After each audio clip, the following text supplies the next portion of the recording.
Good afternoon and welcome to Polk County School Board's work session. We will now call the work session for December 12, 2023 to order. I would like to thank everyone for being here in this Christmas month, especially our staff who are available and accessible to help and address any questions that we have. We are humbled to serve alongside of you, and I would say the most highly educated workforce in Polk County. I would like to start by reading our Who Are We statement.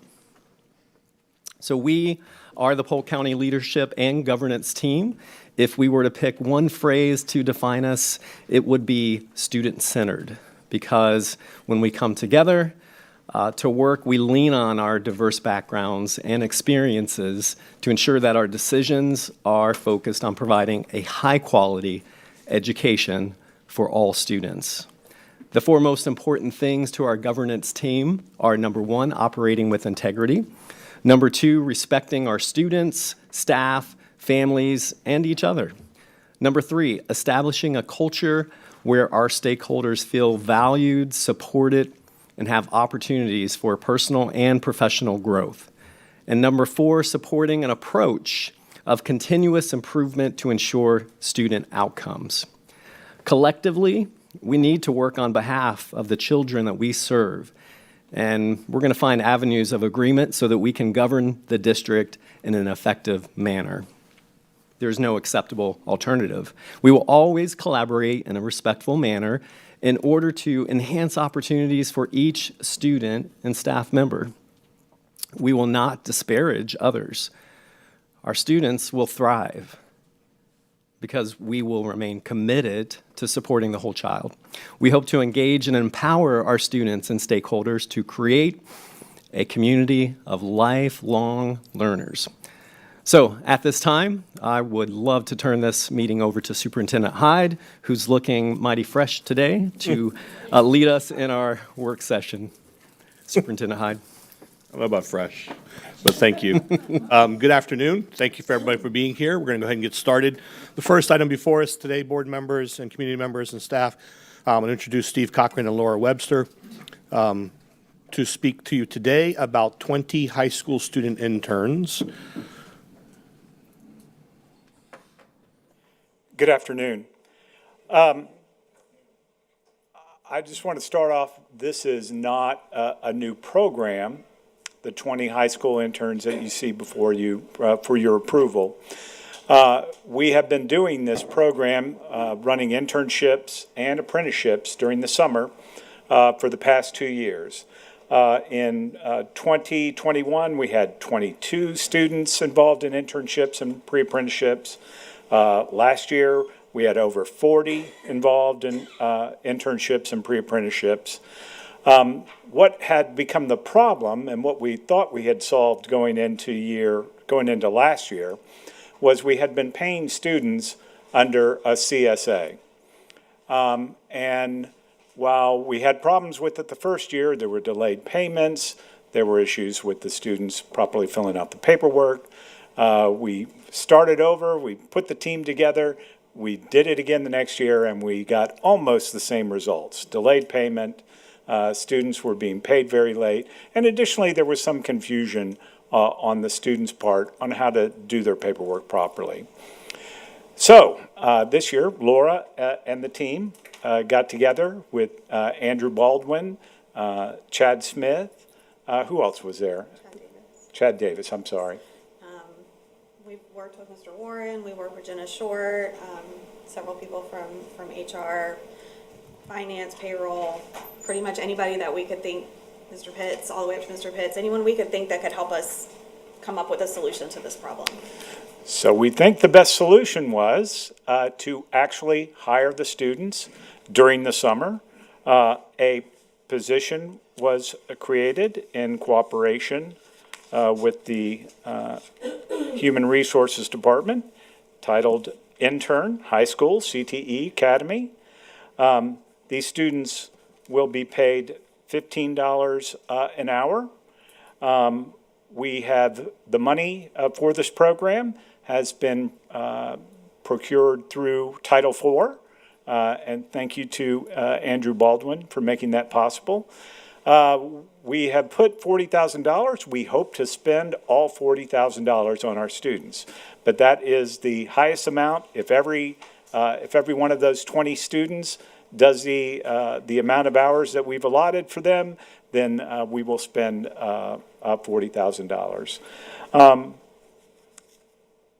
Are there any questions about the internship program?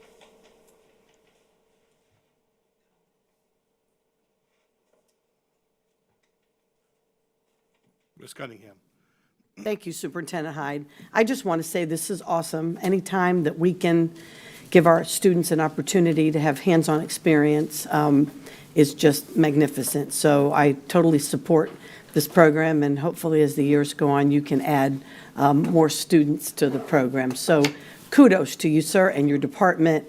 I know it's difficult raising the money, but I think those students will leave here better prepared as they move forward in their academies. So thank you, sir. I think this is a wonderful, wonderful program. Thank you. Thank you, Ms. Cunningham. I did want to add that there will be more than 20 students involved in this program. These will be the ones that we are paying for. There will be students that are in a pre-apprenticeship program that will be paid through a pre-apprenticeship program. There are students that will go off and be employed by an employer in the community.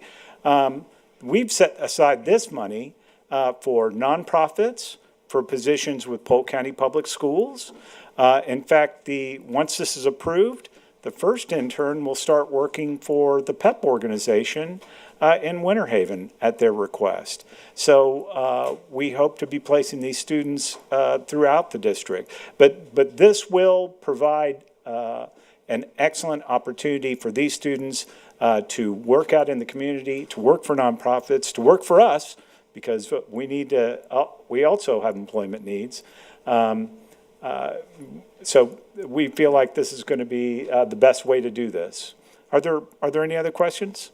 There are not, sir. Thank you very much. All right, thank you. I'd like to bring up Ms. Candy Amato, please. Ms. Amato is here to review several charter school application renewals.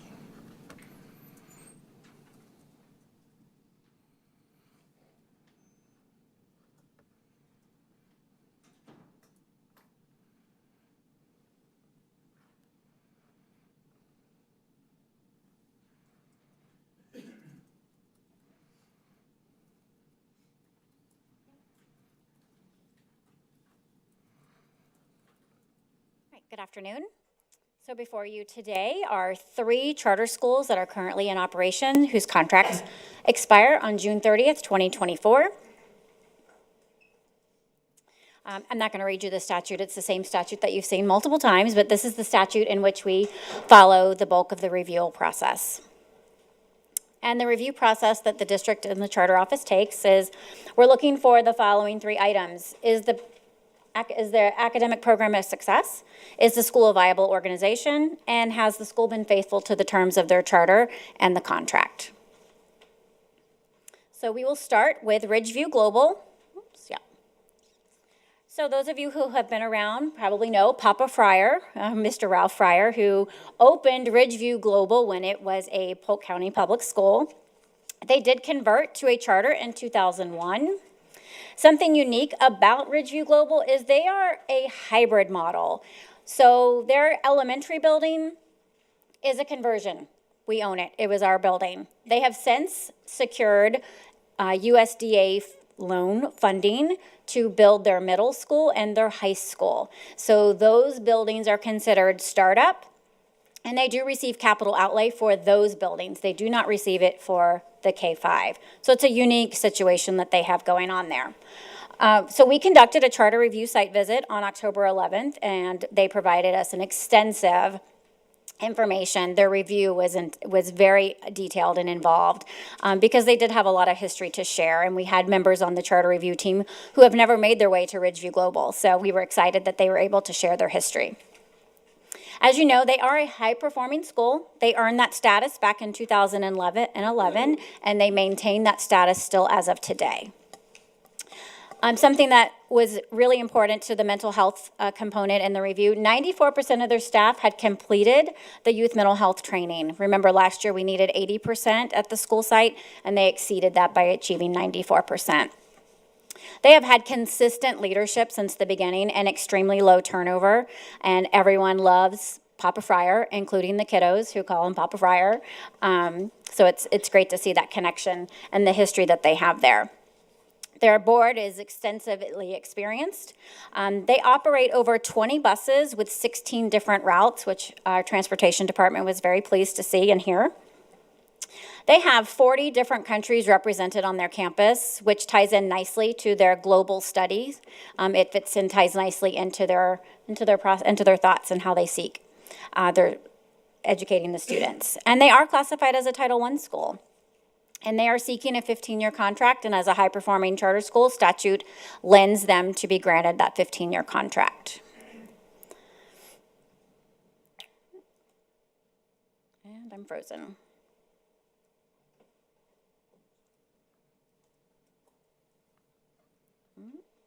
All right. Yeah, no, it's frozen.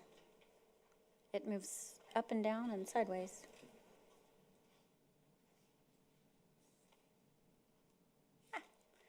All right, obviously school grades came out yesterday, which was after this PowerPoint had already been created. But as you can see, their performance levels dating back to 17-18, they have maintained that A status, obviously the year of no grades and the year that they could opt out. They still use their data to make data-driven decisions. These are the demographics. They are approved to serve 1,580 students. As of today, they have 1,571 students enrolled. So they are pretty much capped out. And Ridgeview Global, so this is the overall review and a quick snapshot of how they met the standards. As you can see, they were meeting the standards on all of the items that we reviewed. They are seeking to maintain their K-12 status, serving 1,580 students. This was the charter review team's recommendation. 17 out of 17 voted to renew. 17 out of 17 voted to give them their 15-year contract as allowed by statute. Any questions on Ridgeview, or do you want me to hold those till the end?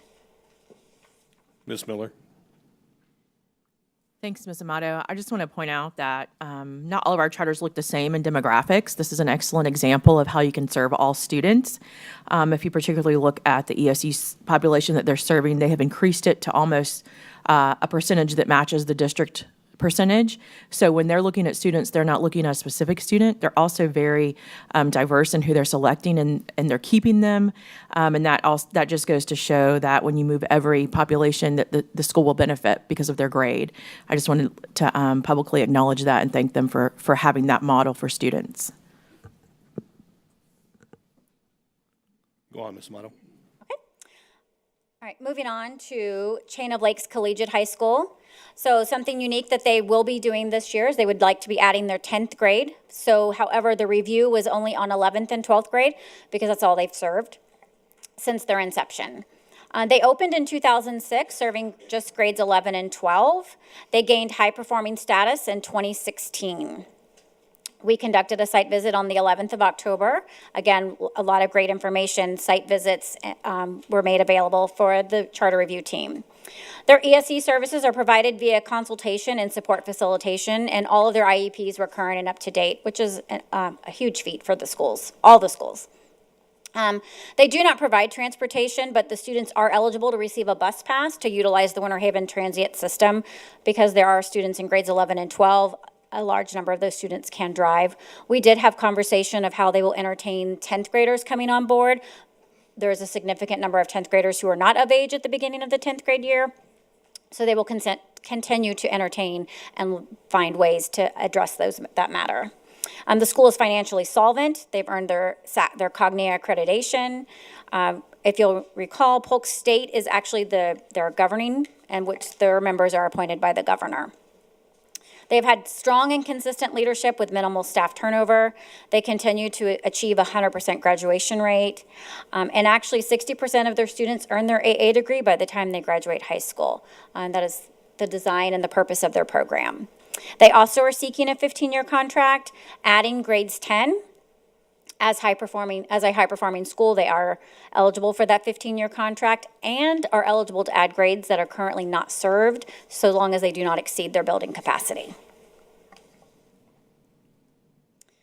This is their student performance. Because they only, at the time, served grades 11 and 12, they are only rated on a few components of the school grade calculations: college and career acceleration and graduation rate. And at times, they could be evaluated on the U.S. History EOC, depending on how many students are actually enrolled in the course. Remember, you must have at least 10 or more students to be eligible to receive a score for that cell. These are their demographics. Again, remember, this is only based on 11th and 12th grade students.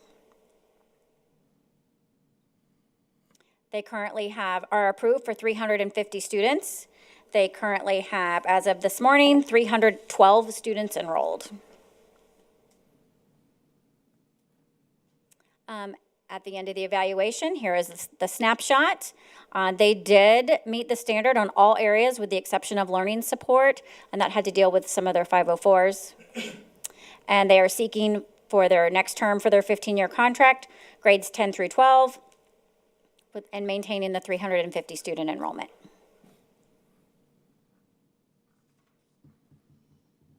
And this was the charter review team's recommendation. 15 out of 15 recommended to approve, 15 out of 15 recommended the 15-year contract.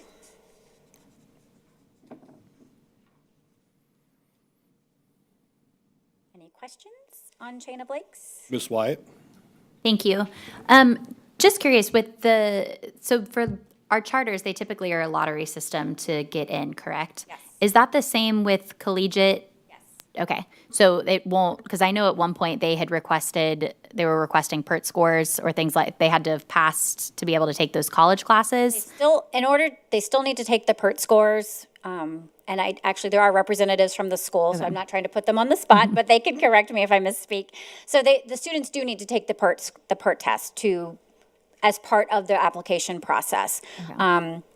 That also ties into the actual purpose of the program, which is the collegiate. You have to have those specific cut scores to be eligible to take the college classes. Okay, because that's something that normally our students were taking oftentimes going into 11th grade to be placed in those classes. So now they would be taking that during their 9th grade year if they're applying as a 10th grader? If they're applying as a 10th grader, they would need to take that and probably at the end of, or probably around this time. Okay, thank you. No further questions? And then we have Navigator Academy of Leadership Davenport, K-8. This is their very first renewal because they opened in 2019. And just to put a little caveat, they have not had a normal 5-year application or opening because they opened in August of 2019, and we all know what happened after that. We shut down. We had a revolving year of online, face-to-face. So their first 5 years has been a unique start for them. So they are happy to be back underway, operating in a normal setting. They have had some change in leadership, but the current principal has been working very hard to change that positive school culture and promote teacher recruitment and retention. They do offer after-school tutoring to remediate and review skills. They are part of the National School Lunch Program and serving in the area in the Davenport area. That is a huge feat for them to be able to offer that free breakfast and free lunch for students. They are seeking a 5-year contract. They meet all FLDOE rules for school safety. Based on the data that we have, they did not meet the 80% for the youth mental health training, but we are working feverishly with them to ensure that they meet that requirement. Their 504s were out of compliance, and those conversations have taken place based via communication on the review document they received. IEPs are current, and services are provided through that inclusion model. They do have an education service provider who works with the day-to-day operations of the school. They are another Leader in Me school in the Davenport area, and they are seeking to become a lighthouse school. And they do have a very healthy wait list. These are their scores. Again, remember 1920, we did not test. They do not have any data prior to that. So we really only have 1 year worth of a school grade, not counting the one that was issued yesterday. In the 2021 year, they did opt not to receive their grade. These are the demographics. They currently are also approved to serve 1,000 students and have, this morning, they had, I've lost my paper. I believe it was 990 students enrolled as of this morning. Yes, 990 students enrolled. So they are very close to their target of approved PTM. This was how the overall snapshot that the charter review team identified. Again, meeting the standards on all areas with the exception of learning support, and that ties back to their mental health and their 504. They are seeking to maintain their 1,000 students for the next 5 years of their contract, serving students in grades K through 8. The charter review team's recommendation, 16 out of 16 are recommended to renew. 14 out of 16 recommended the 5-year contract, and 1 out of 16 recommended 3. 1 out of 16 recommended a 1-year term. However, because of statute language, which I did provide on the PowerPoint for you, a school that has received a grade lower than a B pursuant to statute 1008.34 in the most recently graded school year must be renewed for no less than 5 years. So 1 and 3 years are not an option.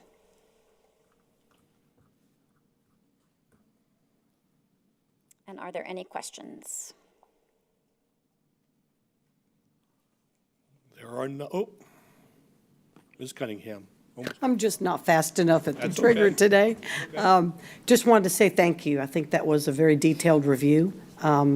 We appreciate that. I know you and your staff go to huge lengths to visit the schools and go through things with each of them and make sure that they are providing our students, because they're all our kids, across the district with the most rigorous and relevant education. And thank you for always coming before us and providing a really great synopsis so we kind of know what to expect. So thank you so much, Ms. Amato. Ms. Cunningham, I'll piggyback a little bit off of what you just shared, because I think it's important to note that when you look at the committee reviews, you're finding far more consistency in the committee reviews and recommendations than we had previously. If you recall, in some instances, the review committees were split. And so I think here, especially in the sense of this final application for renewal, you see an actual explanation provided why the recommendation was for less than what the statute would have required in order to ensure compliance. But we're getting much better at identifying what corrective action needs to take place in order to get a school to a place where they can be renewed without any significant concern. So I want to say thank you to Ms. Amato for leading that initiative amongst the committee. So. I do have one follow-up too, Superintendent. So Ms. Amato, I really appreciate the survey results. That's a different look as well. And maybe speak to that. I was noticing the time on the survey. So when the charter review team gets the survey, it's post-evaluative, I would assume. And then the options that they have to choose in the survey would be basically those years. And then, so I was just thinking, what were the fields within the survey itself? So we have, obviously, we like to keep it anonymous so that there's names not called out. So basically, it's a simple question. So the charter school actually gets to request what term they would like to ask for. So in the census of navigator, the question is very simple. Do you recommend renewal, yes or no? Do you recommend, and the school asked for 5 years, so we only gave them the 5-year option as one of the selections. We put 5 years and then other. And then that's how the review team actually provides their answers. Okay, thank you. There are no further questions or comments. Thank you, Ms. Amato. The next item before the board here today with our workshop, I'll invite Mr. Chad Davis and Ms. Teresa Griffin down. We have several policy updates, as you recall, board members.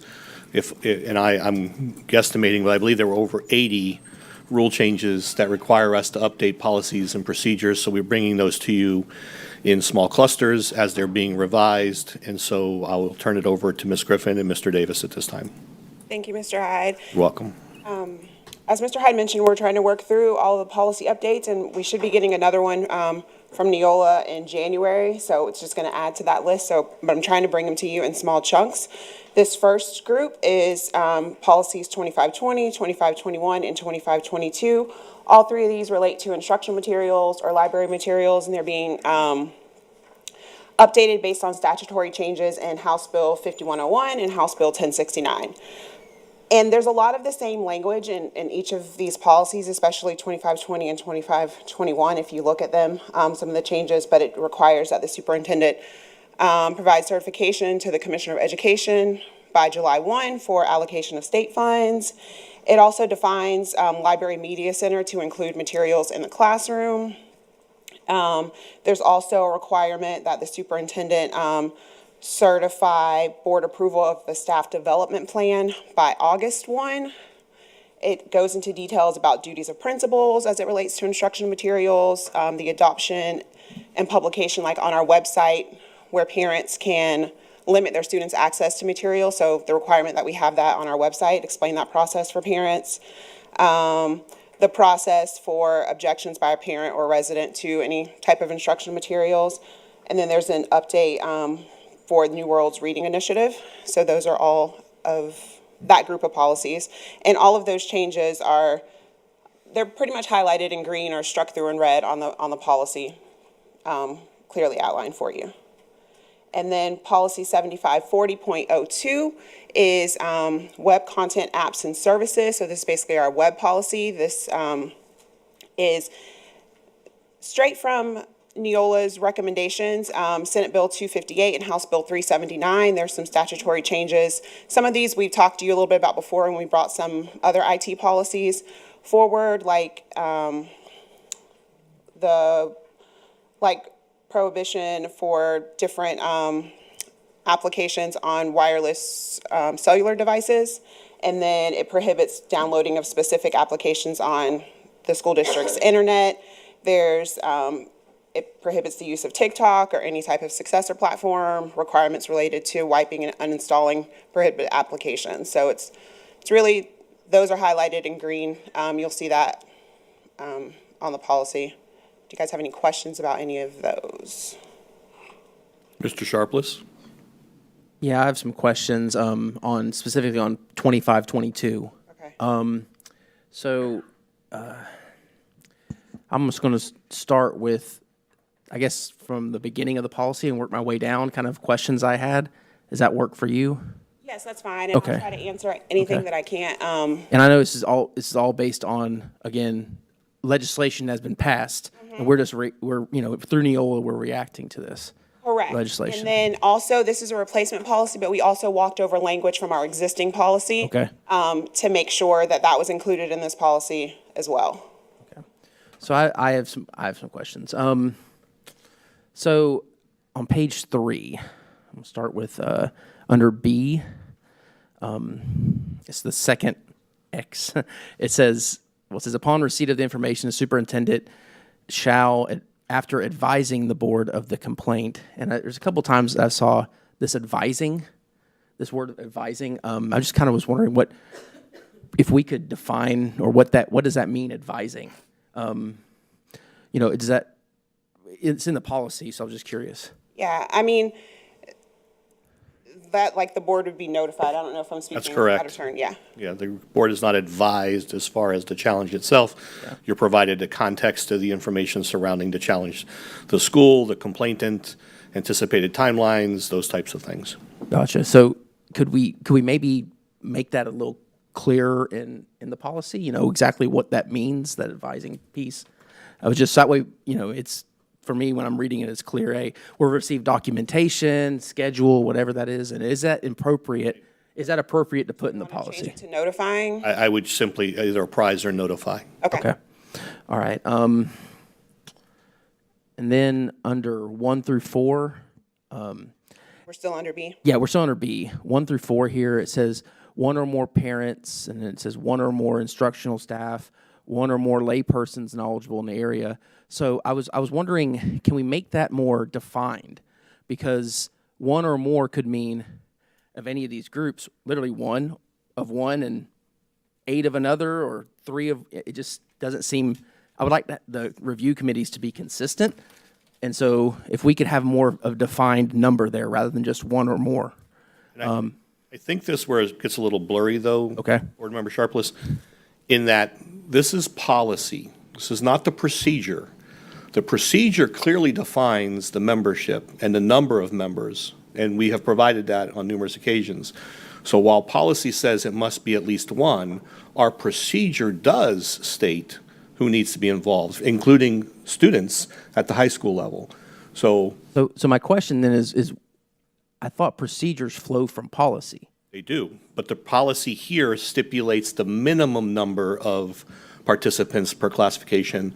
My procedures that I develop as a direct extension of the board establishing a policy states exactly how many, minimally again, because it does involve more than 1 parent, does involve more than 1 faculty member. In fact, as you'll recall, when it relates to faculty, it requires the media specialist, it requires the principal or his or her designee, it requires an English language arts teacher, it requires multiple staff as an example of who needs to participate in that. Policy does not explicitly state that, the procedure does.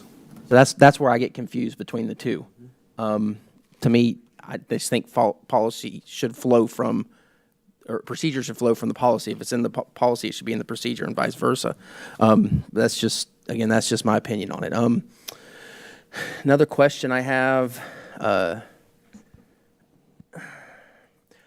on page 3 as well, on D, the criteria that's there. I noticed above it talks about the statutes that it's flowing from, right? It's, Florida Statute 847.02, describing sexual conduct as defined in 847.001. So I was curious why that language isn't down there when it talks about evaluating the question material. Because to me, those 1 through 4 seems subjective, whereas the sexual conduct's very concrete, right? There's specific things in statute that is defined by sexual conduct. So what are our committees actually reviewing? So that's where I'm just unclear. So is it subjective or objective?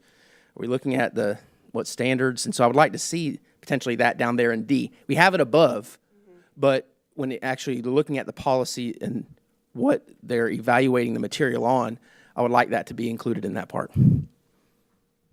That's just my opinion on that.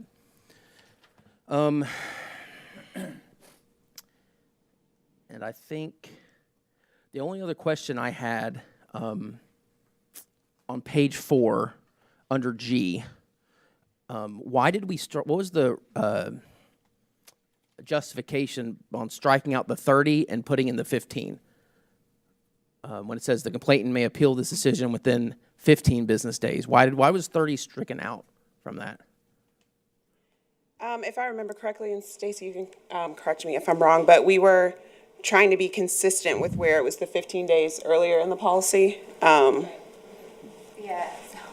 We were trying to be consistent, where there was and previously, we actually noticed that it said 15 and 30, so we were actually clarifying that language to what the original intent was. So I guess you would say that was an error in the previous document, that it actually read both, if you look back to the previous one.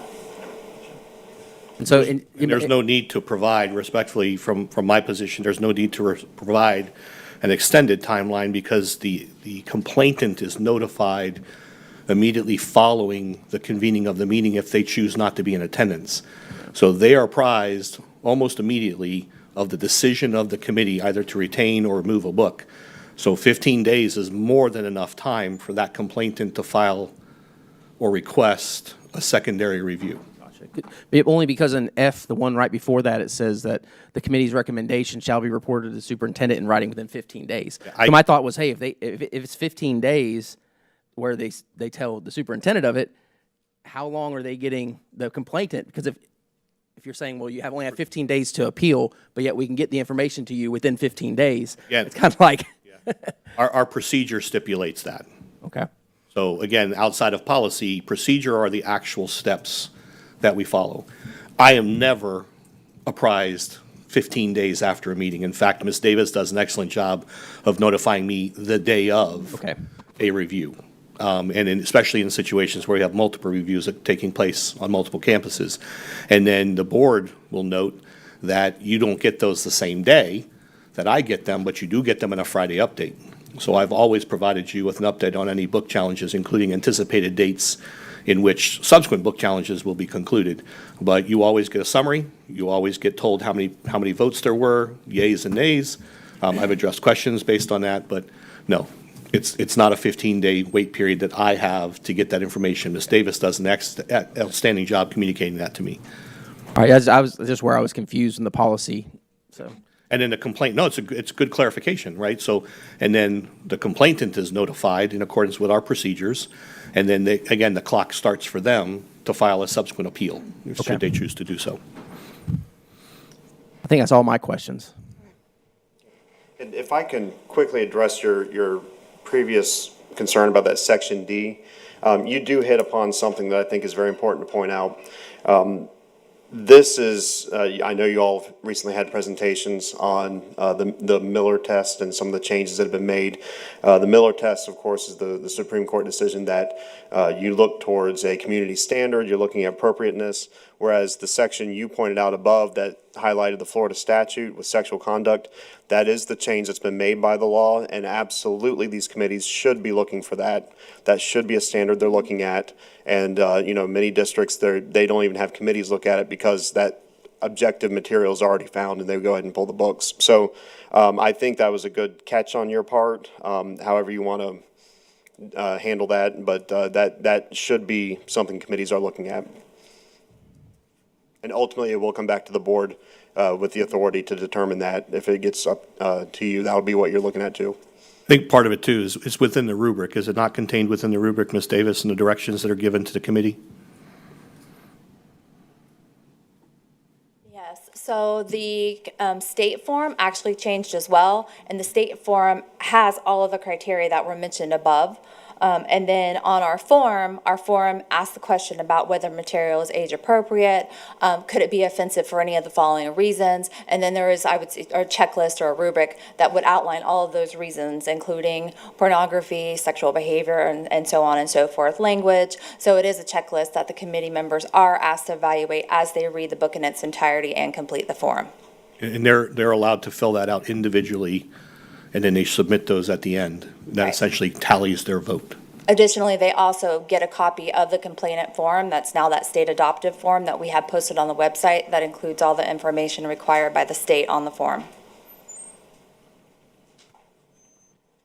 Mr. Nolte. Similar question what Justin had, and I think it's been answered, but I just thought that, when you, as long as everything's done in a timely fashion, because I know sometimes things work out and you get to have 30 days rather than 15, it's somewhat of a help, but I understand as long as everything's done in a timely fashion, everybody's, thank you. We've not received a single complaint about the timelines or the communication timeline. Again, a complainant is notified within 24 hours of the meeting in those instances where they're not actually physically in attendance. And even then, I believe we send a follow-up communication just to make sure that we've documented it's been done. But then they have 15 days from that day in which to submit an appeal. So that's 3 weeks. That's more than enough time, quite frankly. Yeah, and I'll follow up on that as well as it relates to the timeline. Mine would be specifically on page 4. I could see maybe in F, letter F, and again, the superintendent noted that on Friday updates, we get the collection of the appeals that are happening or the reviews that are happening around the district. I would like to see just a time frame noted on that one. That would be option 1, letter F, page 4. And then letter G, that one just basically notes the complainant may appeal this decision within 15 days to the board through a written request to the superintendent, who shall forward the request and all written material. I'd like to see a time frame there. So when the appeal is issued from the complainant, just a time frame specific in letter G when that appeal would come to the board. And I don't know if there's been an appeal yet. So I would just like to see that from a timeline standpoint. And then just to follow up on, I'm going to switch over to 2520 when it relates to selection and adoption of instructional materials and equipment. I'm still hearing from teachers in regards to maybe a classroom material that they had in their library that they've used from a pedagogical standpoint, and we're feeling frustration that, it wasn't necessarily captured in their school library, and they can't use the book in the classroom. I just want to make sure, Superintendent, we can just reinforce what that procedure looks like. We have very clearly defined that procedure on multiple occasions. Yep, and I appreciate the YouTube content that's out there. And I just want to say that publicly, that it is a streamlined process. And, I think we had mentioned that you can have that book approved within 24 hours. Is that correct? Like if a teacher was to note that? I can't guarantee, no, I'm not going to state here that they can get it approved within 24 hours. Respectfully, what teachers were instructed to do last year when they pulled materials from their shelves based off their own private or collection of classroom materials was we provided them with some explicit direction on what they could do.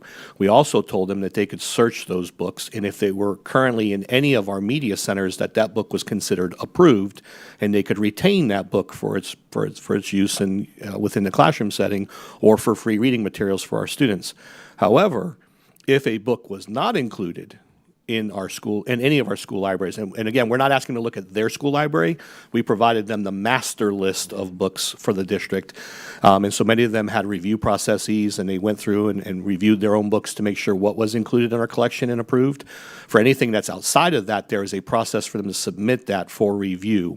But again, I'm not going to say it happens within 24 hours because especially when we were first having to do this due to the change in state statute and rule and policy, the number of books that were being reviewed was quite considerable. But Ms. Davis and her team do a very good job of researching each and every one of those books and getting a timely response back to staff. The timeline, if an instructor is looking that I need to use this book within the next day, and I do mean this respectfully, that's a planning issue. That issue should have been addressed well in advance of I need this book tomorrow, because that's just simply not attainable given the volume of materials that we have to review on any given day. And book challenges constitute a very small portion of what Ms. Davis and her team are challenged to do every day for a district this large, and the volume of instructional materials that they have to review and ensure in compliance, plus all new book orders that have to be reviewed. I mean, Ms. Davis's team and she do an amazing job. So I won't state here that it can happen within 24 hours. I would ask teachers to give us enough lead time of at least a week or two so that they would have adequate time to provide feedback.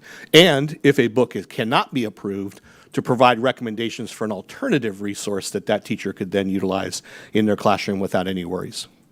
And can I add that we had over 2,000 appeals from the time that we asked teachers to evaluate their classroom libraries. And we're also talking about books that they're making available for their students for self-selection, not instruction. So instruction would come from adopted curriculum. So that's a little bit of a difference that we have to clarify sometimes. So oftentimes we'll get a teacher that submits something, but it's actually something that they're intending to use for instruction. So we redirect them to their literacy coach maybe for further guidance on that, or if it's art curriculum, to fine arts for that, because it's not really something that the student is going over and selecting off the classroom library. We received 300 appeals after August for books, and we have completed those appeals and imported those records, and staff will be notified whether or not those books can be added to the shelf at the next opt-out window. So that's another thing that kind of extends the process for it. If we were to have imported those books after the August opt-out, then parents would not have had the opportunity to view those 300 titles and opt their student out of that.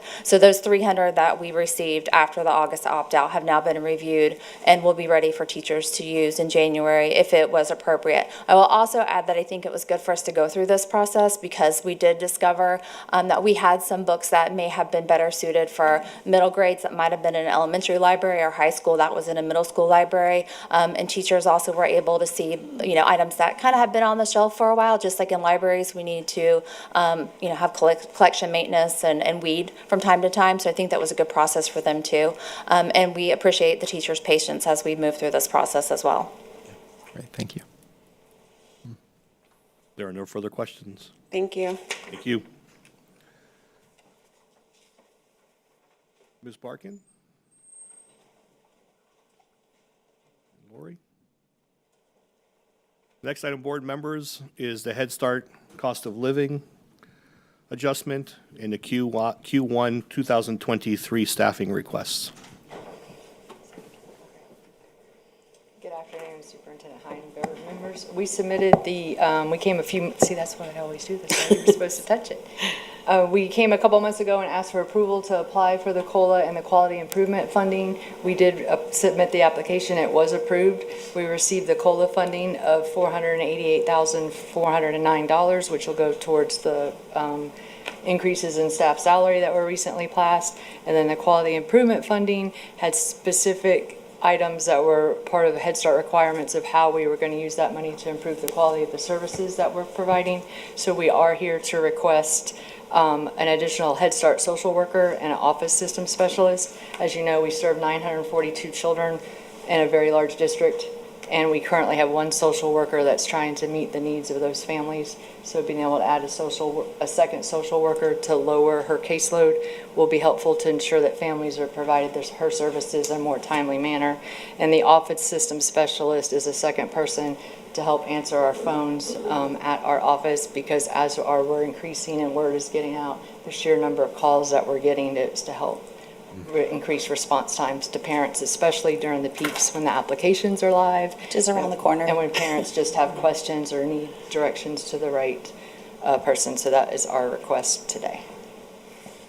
And again, the benefit is these are funded positions. And when we hire someone into these positions, knowing that we have some new members to the board, if someone's hired into a grant-funded position, we must inform them of such. So that way, if the grant funding is not renewed, then there are rights within the collective bargaining agreements or within our overall district policies and procedures about how to revert them back to a previous position, depending on their tenure, their longevity, those types of things. So I just wanted to give, board members comfort knowing that if someone makes a decision to leave a current vacancy to take on or accept a promotion or another position within a grant-funded area, that there are safeguards for those employees. But they are told in advance that this is a grant-funded position, and if funding runs out, as you see stipulated in the documents that were provided for you, that they will have to revert back to a different position. So we are very transparent with our employees in regards to that. We're very careful with this as well. With grant funding, I typically make sure and ask staff to make sure that we can fund a position for a minimum of 2 years before making that transition, because an annual grant becomes very difficult to manage and to maintain that employment status for our employees. So, Ms. Miller. I just want to say thanks for coming back today. Sitting on the Head Start Committee, and I would encourage new board members or board members who haven't served on that committee to do so. This need is great for these positions, and I think they'll be well used to reach families. I'm impressed with how many families that you reach, and the fact that you reach so many families early to be able to engage them and keep them engaged would be our goal. So I happily support this and hope that other board members get to experience that committee. Thank you. Thank you, ladies. There are no further questions or comments. I had one other thing I did want to share. We have preliminary data from our Fast Early Star testing. Understand that it's only one piece because they will also factor in attendance and the class observations that are going through. So, but just looking at our data from the FAST testing, the state average is 49.2% readiness rate. When we look at Polk County as a whole, including everyone, not just Polk County schools, we are sitting currently at 43.1%. However, when we disaggregated just Polk County Public Schools data, it looks like about 69%. Yes, so we're very pleased to see that. So we're excited about what's coming, and we're anxious to see the rest of the data, but currently it's looking pretty good. So you will receive a far more comprehensive accountability report in January when we return. I'll touch on school grades today. And board members, you received a summary from myself, a draft summary. As we continue to analyze our data, there's a lot of really strong things for us to be proud of and to celebrate. Other opportunities where we need to continue to strive to do better. But in a time when, Cut scores were escalated and elevated contrary to what was recommended by the educator panel and the reactor panels, ratcheting up the accountability in a year where learning gains were absent. Again, we made it tougher to be on grade level in reading and mathematics this year. And again, with no learning gains to buffer that, it is impressive when you looked at that data last night of how our public schools performed, and I'll be very happy to provide a short summary of that today. But we will go far more in depth in our January in that workshop, especially as we're setting baselines for subsequent improvements and how we're going to target those issues, much to Ms. Cunningham's, Mr. Sharpless, and Dr. Allen's points, who are constantly talking to me about how are we going to get these improvements, how are we going to improve our trajectory. And I'll share some inside information today about graduation rate and how a district can be adversely impacted by charter schools. For example, we have a charter school in our school district that has a 14% graduation rate. As a result, when people look at the district's overall graduation rate last year at 78%, if you were to pull that student population out of the numerator and denominator, we go up over 82% in the graduation rate. So it is important to know, and you've heard me talk about this with algebra data. Why is ninth grade algebra data so low? Because we test the overwhelming volume of those students in eighth grade, and the high schools don't get credit for that algebra component on the ELC passing rate. And so that's why it looks like high school algebra is not performing very well, because they're testing a very small population of students who do struggle with mathematics. So there's a lot of things like this that we need to keep talking about so that people better understand what the grade actually entails and what it actually means and what it doesn't mean in this high-stakes accountability era that we live in. But it continues to serve as a trigger and as a message and as an indicator of areas where we need to continue to infuse additional assistance. So while that school is a charter school that's underperforming in their graduation rate, there's also a reason for that. They're an alternative education center. And so we have, our option right now is to work side by side with them to figure out how do we get those students back on trajectory through credit recovery to get them back into their graduation cohort. And that's going to require some work with the Florida Department of Education to basically be allowed to accelerate their learning using a competency-based instructional model rather than a seat time model, which we currently embrace. So there's a lot of conversation here. This is not about blame. This is about identifying where our deficiencies are and then what are we going to do about them so that we can make sure that we hold ourselves accountable, but that we're also investing our resources, our time, our money, and our staff in the right places. So I appreciate you bringing it up, but again, board members, you will receive a far more comprehensive analysis of all of these things, including industry certifications and advanced coursework and all those things that we've talked about all the time, because that's part of our strategic plan goal objective for evaluation and for how we're going to measure the progress of our school district. So thank you, Ms. Allen. Thank you, Carrie Barkin. Next item is Ms. Ann Pasco, Assistant Superintendent for Information Systems and Technology, who is here to provide you with an update as far as our SAP upgrades that are taking place. Good afternoon, everyone. Mr. Spruce, we changed our system on me. All right. I'm here to talk about an exciting topic today, which makes me very happy. It is exciting. We have our SAP upgrade that we are going to embark on, but first, I'm very thrilled to tell you that we have full support of our SAP team. They are represented here in the back. We have our business analyst, if they will raise their hand. We have our programming department, if they will raise their hand, and our senior director of payroll. And they are all here to show solidarity that we're all excited about our upgrade. Right, team? It's 2.5 days to the break. We're trying to get everybody to Friday. All kidding aside, this is a great team to participate with. I have been very pleased with the collaboration from these departments, utilizing some of our ability to communicate digitally via Teams. It's quite exciting to see that a problem occurs and the team jumps in and starts problem solving it. And by the time I find out about it, we've identified the problem and here are 3 solutions. So that's a pretty exciting team to actually have in our corner to go through this upgrade. We also have Brian Warren and Heather Jenkins, who co-opted me to present today, but they are fully aligned with all that we are doing. So with that, let's jump in.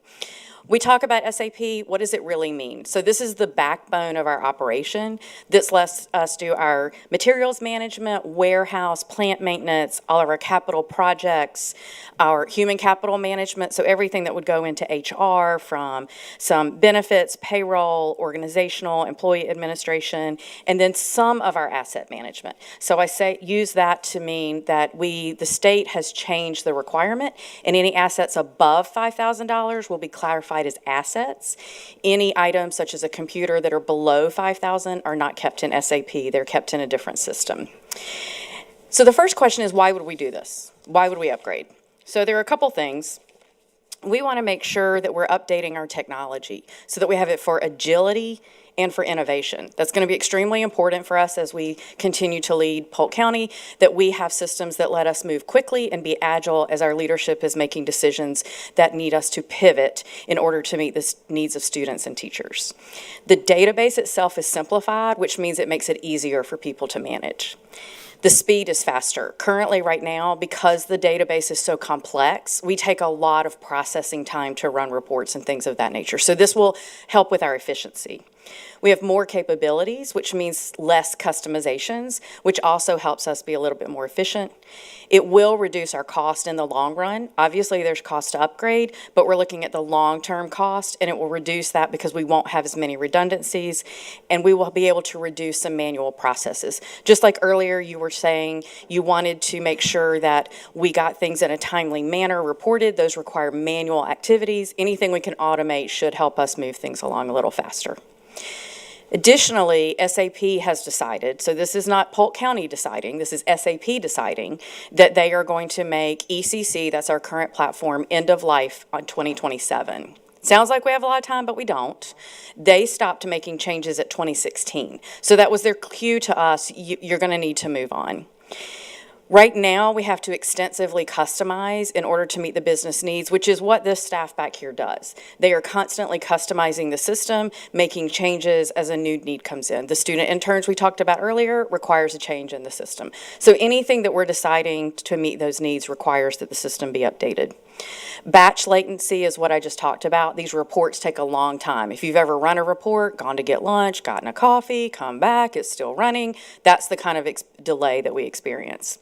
Labor intensive, it requires a lot of people to do things, and it requires on-prem support. So that means, as we've talked about in the past, anytime we can move anything to the cloud, that's a good model of support for cyber concerns. So the next question is, why not just buy another one? Well, we've already talked about that a little bit. Employee familiarity, we know it. We're comfortable with it. We might get frustrated sometimes, but we know it. So you have to weigh the balance of training on something new. We've also customized it for our needs. Every district should do what's best for their students and their teachers, which means we customize a system for that. If we were to go to a new system, we would have to adjust our processes for a new system. And as a district, we've decided we want to be able to customize. So what we're going to do is we're going to shift and lift. We're going to take our system and we're going to shift it over and lift it up so that we can maintain our customizations but maximize new efficiencies in the new system.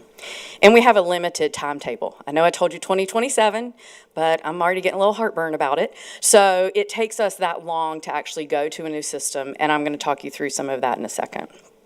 So here is our timetable. Full transparency, as we go through these types of timetables, we will make the right decisions for the district. So if we run into a challenge, we meet with Mr. Hyde, we find something that is going to cause us to slow down, we'll make the right decision for the district, and so we may modify that table as we go through. That's also why we want to start that now, so that we have some wiggle room if we have to make changes. So currently, we are in the middle of taking our SQL database, and we're converting it to something called Unicode, means just what it says. It's text that any database can read, because that's what happens with HANA is you go to a new database. So this is the first thing we have to do. We finished our testing. We'll be doing this over the winter break. And then in the spring, you will see that we will upgrade to Enhancement Pack 8. We have to do that before we can get to HANA. All of this will help us, and we make sure we do testing for data accuracy, functionality, and for our end user compatibility. So you'll hear a lot about district people saying, I have to go test, I have to go test. That's because we always test before we roll out a new product. It's how we make sure that people know what they're doing and they catch any bugs.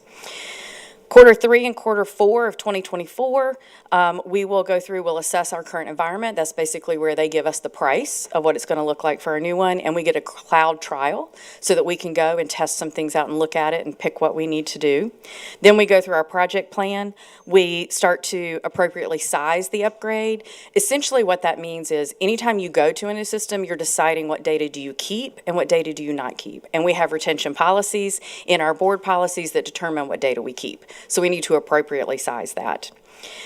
Phase 2, we will define then what does the training look like. We do a readiness check. We do a prototype. That's getting us into 2025. Then you see that our deploy takes quite a bit of time. We're going to convert. We're going to use functional changes, testing, training. So you'll see a lot of activity surrounding it at that point.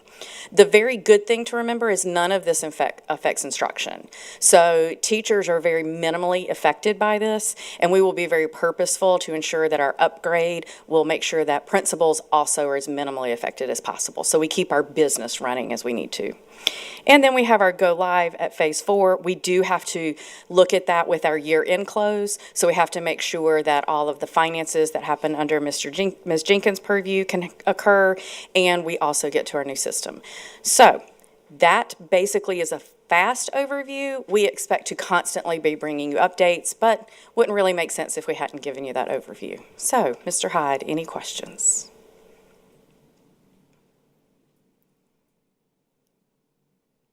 I am not seeing anyone, so you have thoroughly confused everyone.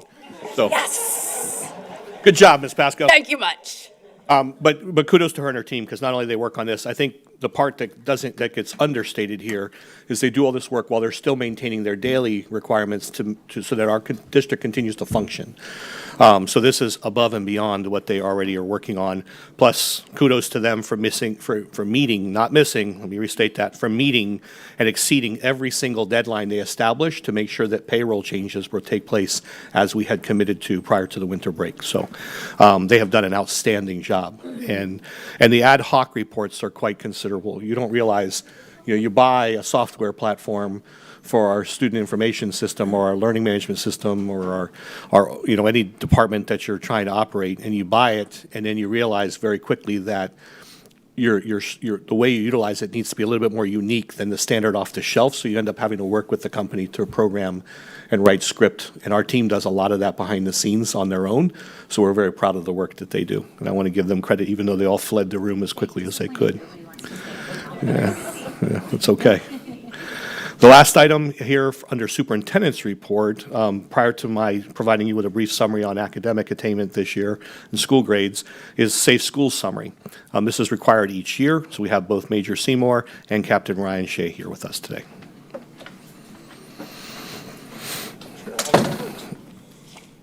First off, I'm a little disappointed in myself. Had I known that we could have worn some I have one in my holiday office. garb, I've got a backup in my office. I'm not sure my boss would have been too happy Santa with my cats. choice of attire. So I do apologize that I'm not in uniform quite yet. I'm still recovering from my hip replacement. So I should be back to full duty in January. So I'm looking forward to that. I know my major is as well. And I'm not sure how this thing works. So just swipe. Oh, there he is. All right. Perfect. I don't think my wife would approve. So good afternoon, everyone. As Superintendent Hyde said, I'm Ryan Shea. So I'm your Director of Safe Schools. I've been here since about April now. I've only seen you all a few times. So I'm excited to actually present in front of you for the first time. So for us, obviously the big change came when Jill Seymour was promoted to the rank of major, so that was a change for y'all. She now wants me to be the face of our team, and this thing just keeps moving without my doing so. Yeah. All right, there we go. So with that, we have a really great team. I have 3 lieutenants that work for me. Tracy Smith, Corey Lanier, Mike Rushing. Many of you may know Mike's name, as he used to be the grip sergeant, but Major Seymour was able to get Mike promoted to lieutenant, so we were able to keep him within our Safe Schools team. Probably the most important member of our team is Alexis. You guys get a lot of emails from Alexis, keeping you updated as to what's going on within Safe Schools. So we really do appreciate everything that she does for us. But without further ado, I want to get into the report that I've provided you all a copy of. So it's the annual report from 2022-2023. Just as a reminder, the information related to this report is confidential, and it shouldn't be copied or shared with anyone else. So we're going to jump right into page 4, which is our gaggle monitoring, which is designed to monitor school-based drives, files. Oh yeah, thank you. Documents which are accessible to students in an effort to detect early safety concerns. So for the 22-23 school year, we had 171 gaggle alerts, which was a, excuse me, a big increase from the year before, over 100 more from the previous year, but it only led to 24 students being taken into custody under mental health evaluation. The other part is the Florida Safe Schools Assessment Tool. This is a really big part of what we do to ensure the safety of each campus. It's required by the state for us to do an assessment of each and every campus. That's public schools and charter schools alike. It's an all hands-on effort when it comes to that. So the state releases this report for us to begin in May. However, everyone tends to wait until the very last minute to complete the report. So we have to have all that information back to the state by October 1st. We require all the schools to get that information to us by September 1st, so we can relay that, or we can review that information to make sure everything is up to state par. I'm happy to report everyone completed their reports in time, and we were able to submit that to the state prior to October the 1st, and everything so far has been good that we've reported back. Page 6, we talk about our lockdown drills. I'm not a big fan of the word drill. I think it gets overused. I think it's pretty militaristic, but it's what we use for the state as of right now. I like safety training. I think it's a little softer. I think it gets people behind what you're trying to do. But these drills are really important to what we try to do. Not only does the Department of Education and the Office of Safe Schools complete unannounced visits, but so do we through our local office.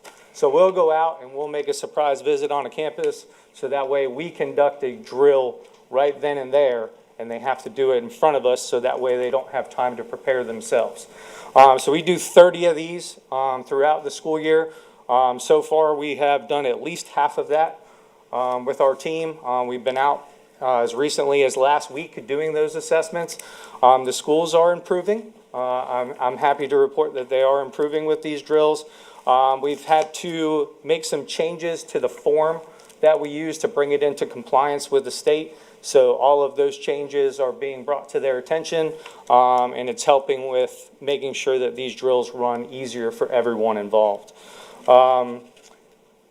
As a result of Alyssa's law, which requires Florida school districts to implement a panic alert button, we have partnered with Raptor Technologies, as all of you are aware.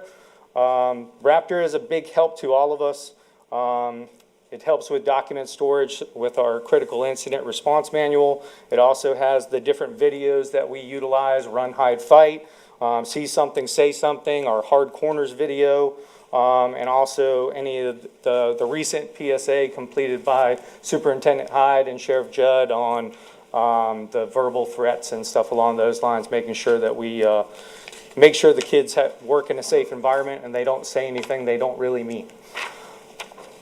Reunification, this is a really big part of where we're moving as far as safe schools goes, but we're trying to do that through Raptor.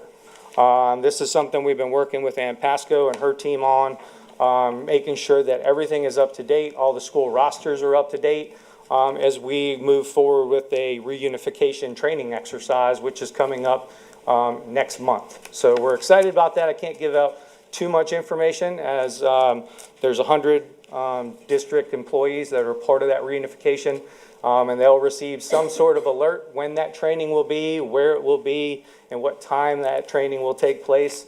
So that way we don't give out too much information as to when that's going to take place and they can prepare for it.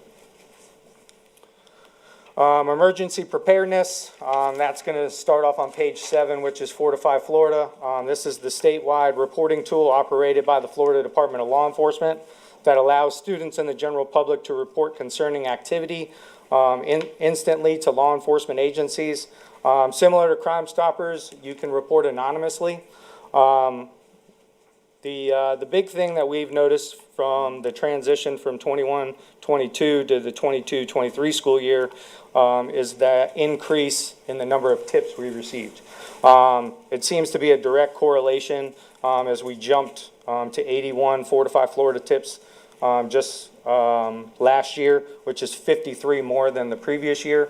We believe that's probably attributed to ClassLink. So kudos to the school board bringing that online and us getting more tips. It really helps us out in getting that information quickly. Crime Stoppers, that number stayed about the same. There was only about 8 tips that came through from the same school year. Our annual Safe Schools training, this takes place usually the week or two leading up to school. This past year, we were very fortunate to have the Florida Department of Law Enforcement come in, do some very advanced active assailant training with us. We were able to utilize the Sheriff's Office Training Center, but we were able to bring in every municipality, every safe school officer and put them through this training for the entire week long. So what a great opportunity that was for everybody. Obviously putting on the youth mental health training that's required. And also many of you have heard that we're transitioning from CSTAG to the Florida Model Mental Health Training. I'm happy to report, I know that's more towards the 23-24, but we have brought all law enforcement officers into compliance for the Florida Model Training as that transitions in January of this coming year. Teen Court, this is a real big part of what we try to do. What a great opportunity that the state attorney's office provides to us locally. This juvenile diversion program, based on the philosophy that juvenile offenders are less likely to reoffend when punishment is decided by a jury of their peers. It brings in student volunteers that get to be attorneys. They get to see it, as both a prosecutor and as a defender. The cool part about it, obviously, is there's a real judge there that oversees this process. So they get to see firsthand what the judicial process would look like, but they face less severe penalties. You're not going to see your serious offenders in this type of program, but what a great opportunity for these kids in lieu of facing some sort of juvenile criminal record. They can go through this process. Part of this process, though, is the parents have to agree to allow their child to be a part of this process. The student also has to admit their guilt in front of their peers. So that's a big part of it as well. So during this past school calendar year, there were 1,126 cases that were referred to teen court during the year. So that's quite a few cases. The sheriff's office obviously had the vast majority of those, as we had 588 referrals. So it's a real good program that we support wholeheartedly for the simple fact, if you can get kids to admit when they do something wrong, we're moving in the right direction as a society. Explorer Post. So obviously this is a partnership that we have with the Boy Scouts of America. This program, though, and I'll report more on it come next year, is getting ready to change, as we will no longer be partnering with the Boy Scouts. We're moving to a program called the Public Safety Cadets. This Public Safety Cadet program, it gives these students that are involved in this program the opportunity to go to national conferences and national training competitions. So we're really excited to bring this to them. They're excited to be a part of it, as we have seen an increase in the number of students that are now participating in this program, with applications coming in daily because of this recent change. But just to kind of bring you up to speed as to where we were for the 22-23 year, the most popular program that we obviously do is the Operation Pop Top, where we're trying to curb the sale of alcohol to minors. We conducted 41 operations during that particular school year. Over 400 stores were checked. I'm happy to report there was only 24 violations of those 400 stores. Got a little work to do as we try to get that message out, but there's always going to be one or two in there for sure. Our school crossing guards, as we do training with them, they're required to do a 2-hour statewide training class each year. If they renew for the follow-up year, they got to go through additional training and certification. Currently, we have 133 staffed crossings throughout the county, but we have 163 crossing guards to cover those particular crossings, and we're moving roughly 24,000 kids through those crossing sections during that time frame. So our school resource training, this is on page 15. They all go through the formal training program through the school resource unit. We do annually 40 hours of training. This past year, we were very fortunate enough, we received some grant funding to where we could send every person within our unit to the Florida Association of School Resource Officers Conference in Orlando. What a great opportunity that was. Not only to get some really great training for, about 60 law enforcement officers, but the camaraderie of bringing everybody together, because obviously most of the time they're working independently, at a school far away from us and our main office. So it was a really good opportunity to get that training taken care of. I already mentioned the Florida model training where we're moving things over. The SAVE program continues to be a success with our 6th grade middle school students. Getting everyone pushed through that program to talk about substance abuse and violence education. And our guardians also go through the youth mental health training as well. Always one of the fun parts of our program is the gang resistance intervention program. So GRIP unit implements innovative juvenile crime prevention and intervention efforts by providing a gateway towards successful academic and career opportunities in order to divert at-risk or gang-affiliated youth. The goals of the GRIP unit, is to eliminate the harm caused by delinquent behavior and gang affiliation, the needs of at-risk youth, the needs of the community and potential victims involved, and the obligations of at-risk youth in regards to previous actions. So during the 22-23 school year, you'll see the numbers. There's a chart that I provided to you guys. I believe it's on page 22. Those numbers actually went down. Our contacts with gang members actually went slightly down. I believe that that's probably attributed to the fact that we're doing a lot of the interactions on threat assessments. So many times these gang members or associates may not even admit their membership. They're going to keep denying, but the threat assessments continue to rise all throughout the district. So we're still making a large number of contacts, as they were contacted over 695 times, which is a huge part of this. And we were able to intervene on 17 particular cases, which is really good. We provided you some examples in the report there for your review. So that's an opportunity for us to learn and how we can improve this program. I don't know which one this is. Oh, so we continue through the GRIP unit. We still interact with over 160 youth that are on GRIP sanctioned probation. So many times, depending on the specific crime, what we're seeing a lot of with juvenile offenders now is the conveyance burglaries where firearms are being stolen. So those particular offenders are quickly identified by the juvenile judge and are placed on GRIP sanctioned probation should they be found guilty during the trial process. So that brings our numbers up, but they may not admit their gang membership, but they may be put on GRIP sanctioned probation. So it keeps our numbers going up to where these are offenders that we make contact with on a regular basis to make sure that we can try to keep them on the right path and not have them reoffending. I want to add, there's over 900 kids on probation in Polk County right now, juveniles on probation.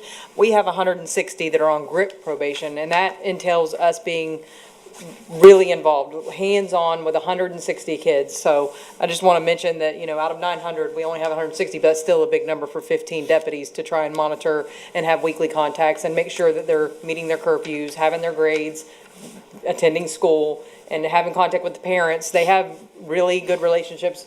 She's a GRIP deputy. They have intense relationships with the parents, making sure that we're all on the same page. They're holding them accountable at home, we're holding them accountable at school, and everybody's getting on the same page to get them turned in the right direction. What is the acronym GRIP? Gang Resistance Intervention Program. Gang Resistance Intervention.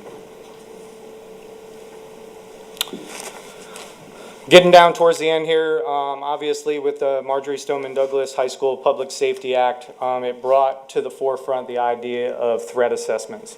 And part of that threat assessment process is the individual threat assessment on the student who may pose the threat, but it also gives us an opportunity to go pay the home a visit as well to determine what their access to weapons might be. So this has become a very effective process for all of us. But I think one of the big parts of that is where we're now doing this with the assistance of mental health. So it's really improved where we are as a state. From attending the Florida School Safety Specialist training this past June, Florida was the first state where they interacted school safety specialists and mental health evaluators. So it's the first time that that had ever occurred. So it was really neat to be a part of that process, but you can see that this is working as we continue to do more and more of this type of work. So for the 22-23 school year, the Office of Safe Schools received 511 documented law enforcement threat assessments. That's an increase of 316 from the previous year. It's not to say that there's a bigger problem in our district. It just means we're getting better at reporting it and recognizing what is taking place. So I think that's a real good thing that we have moving forward as we have examples both positively and negatively of how we need to move forward with this process.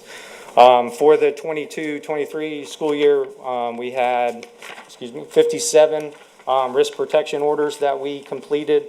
So that number, if you compare it to the 511 threat assessments, it's roughly around 10% where we're actually moving forward, where we feel the need for a risk protection order against that particular student and his family.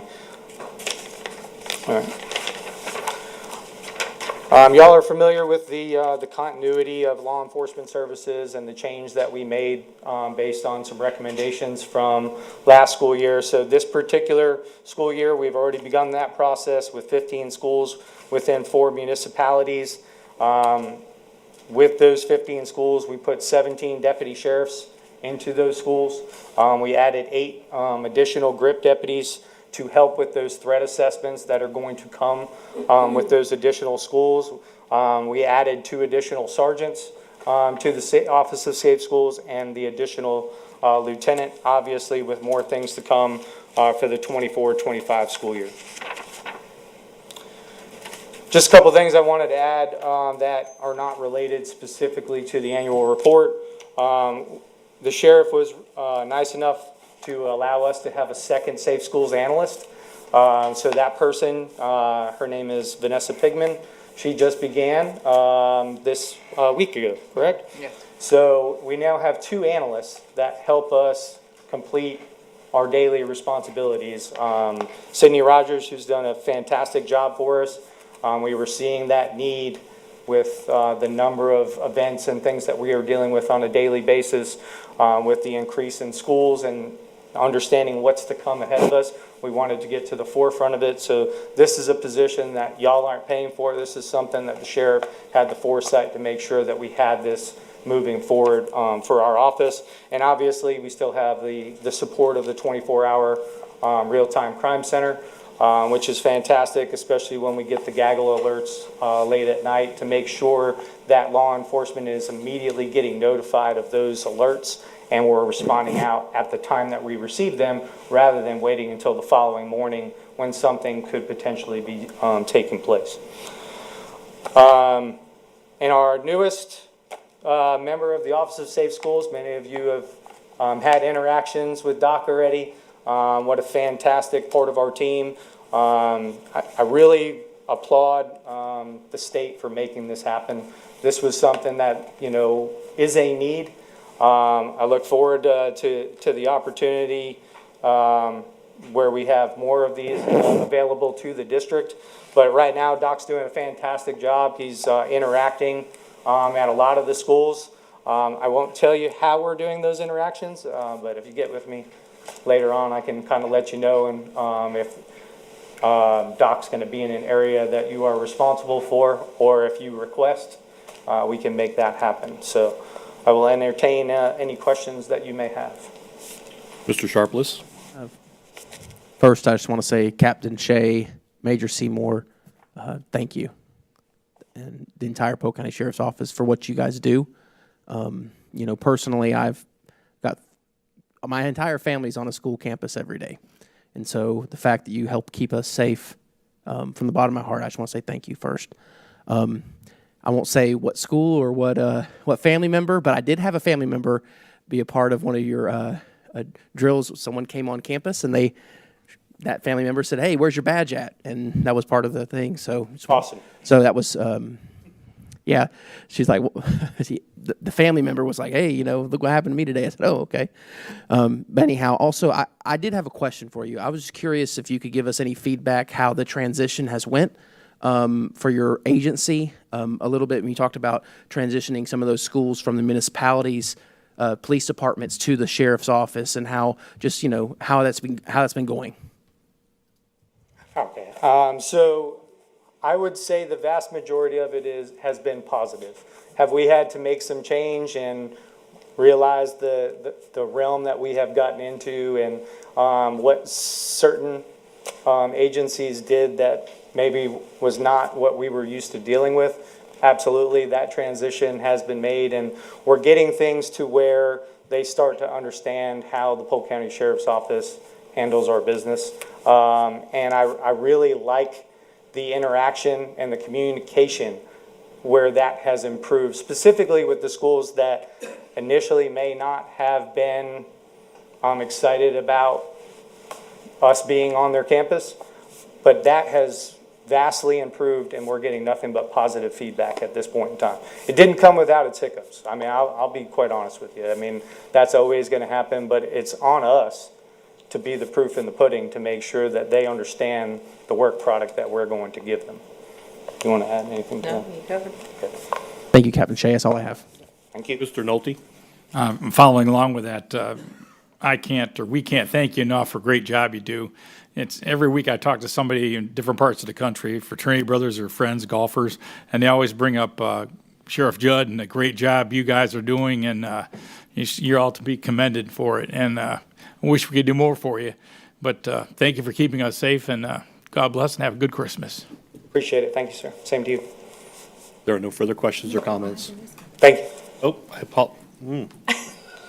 Your lunch buddy. Okay. My lunch buddy? Is that what you said? Listen, I get forgotten all the time. It's fine. I just want to say that was a huge presentation. And spending the day with you, when I did get to go to lunch, I didn't realize how many people are in that office and the multiple programs that you do. I am a proponent of holding peers accountable. I think that works. Not everybody I talk to thinks that's a great idea, but I think the data shows that that's what is working for a lot of students. When the expectation of their peers is high, they tend to fall in line. It's interesting to know that we have that many of the youth that are on probation, that you're overseeing that many of them. Does the other 800 fall or 750 fall under somebody else's purview? How does that The whole work? county. The whole county. The districts, they have those juvenile probation lists, and they, just like regular probationers, you know, they have probation officers assigned to them. Okay. But deputies also can go to the house of these juveniles that are on probation and check their curfew. We just hold them a little bit more accountable when they have the grip sanctions. And with the changing over of our resource officers, some of the cities, especially the smaller municipalities, were concerned with having that level of commitment and that level of being able to get with students and families. But that we talked about planning for that, and that's not changed. Like, we still have people that know families and know these students and know that they're not at school. We're just creating those relationships at a broader level. That's what I introduced to folks. Is that what still you think would be a good Yeah, explanation? and I think that overall, our relationships with the city agencies are improving. Okay, good. Captain Shea has come in and he has really, I mean, he's reached out. I mean, we have great partnerships with those city agencies. They've even, transported for us, which we didn't expect to do. So we have a really good working relationship with these city agencies, and I think that it has improved overall, and they are still coming to the campuses and keeping that community involvement. So, Captain Shea, can I do a real ride along? Because she made me ride in my own car. And I didn't get to see all the fun stuff. Okay. Just come see me in January when I have will the uniform do that. Thank you. You're more than welcome to. Anything? You steal one white elephant gift. I see no further questions or comments at this time. Board members and for the IT team, communications team behind closed doors, we're going to take a quick recess. We will return at 2:30. That's a 15-minute break for everyone. When we return, I will address two remaining topics. I'll provide a Polk County Public Schools public school grade summary. I will not include charter schools at this time. That requires further analysis. And then I will also provide a summary on an additional topic related to the Hatch-Nahaw construction program or construction of a proposed new high school. And then Mr. Pitts will go over the district staffing updates. So again, we will recess until 2:30. Thank you.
All right, welcome back from our adjournment, and I would like to call this work session on December 12th back to order, and I'm going to hand it back over to Superintendent to finish off.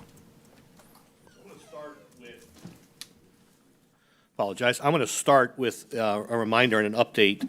For the board, each meeting I've tried to provide as much information as I can about the progress being made towards the Hatchnahaw High School proposal. Before us today, just let me provide you with a brief synopsis. We are in the process. Last week we received the Beyond the Fish. Let me figure out the best way to explain this so everybody's going to understand. I don't mean board members, but I want community to understand as well. There are two types of plans and classroom lists that we receive. One is a fish capacity list, which we then subsequently report to the state of Florida to make sure that their room sizes are conducive and supportive of the programs in which they will serve. Fish capacity also ensures that we have enough student seats for our students. Beyond that, we ask all of our developers, architects, to provide us with a room list.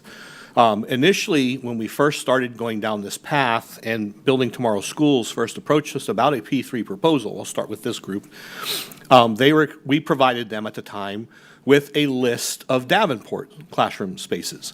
And the reason for that is we wanted to emulate what we had built in Davenport because of the size of the campus, the number of classrooms we felt we would need, not only for current need, but also future anticipated growth. We liked the larger auditorium, which would give us another fine performing arts venue that we can partner with the community on. There's a lot of benefits to emulating and replicating what we did in Davenport. As of last week, Mr. Pitts was in receipt of that list. So now we can actually start to do the apples to apples comparison between the traditional design and build and what Building Tomorrow Schools does, which through their P3 proposal. What I can share with you today is an interesting update. Ms. Cunningham, don't be upset because we had another apple fall from the sky, so I'll explain that here in a moment. But let's start with Building Tomorrow Schools. And these are important numbers for you to recall, and I'll provide you a written summary of my comments today. But unfortunately, this morning, I was busy working on the summary and a press release so that we could provide the press and our community with a statement as far as school grades, and we'll cover that next. Building Tomorrow Schools has submitted a proposal that would build a campus, the high school campus, and emulate the Davenport High School model at $149 million. That is all in. That's land, That's the construction. It also includes turfing of the fields. And as you know, a high school athletic field is at least $1 million for that type of issue. What we don't have, and it's approximately 130 acres, so it's an appropriate size site. You've heard at length about the benefits of that site as far as its location, its elevation, it's already cleared. We anticipate having fewer environmental concerns. We did receive an interesting update recently. When you have to do the environmental remediation studies, that's basically you have to go out and determine how many endangered species there are and then what the steps are to address them. Unfortunately, in the past, they've been restricted based off certain seasons of the year, and there was only one window.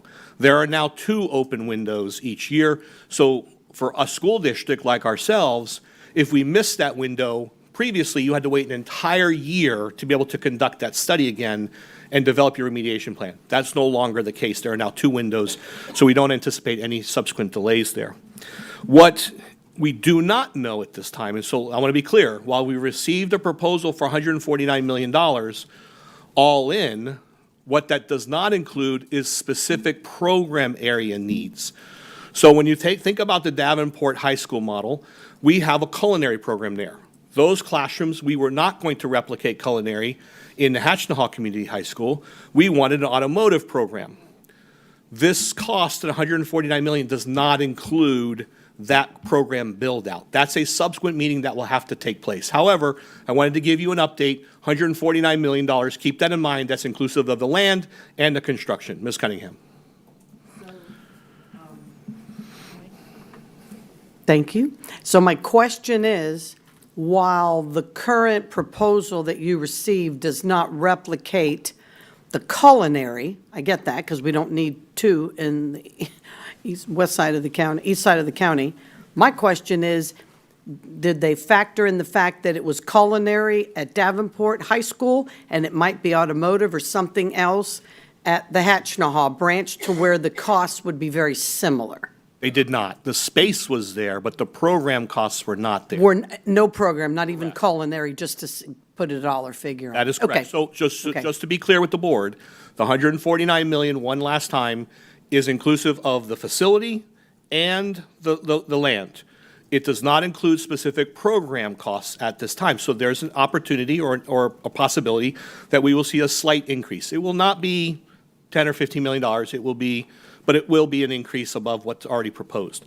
The second issue, and this is linked to the Baxter property. If you recall, the original property that was first brought to our attention was a property across the street from where this current site is, and it subsequently was pulled back off, and it was basically entered into an agreement with the county, and they were subsequently going to build, I believe, 2,500 units in that area.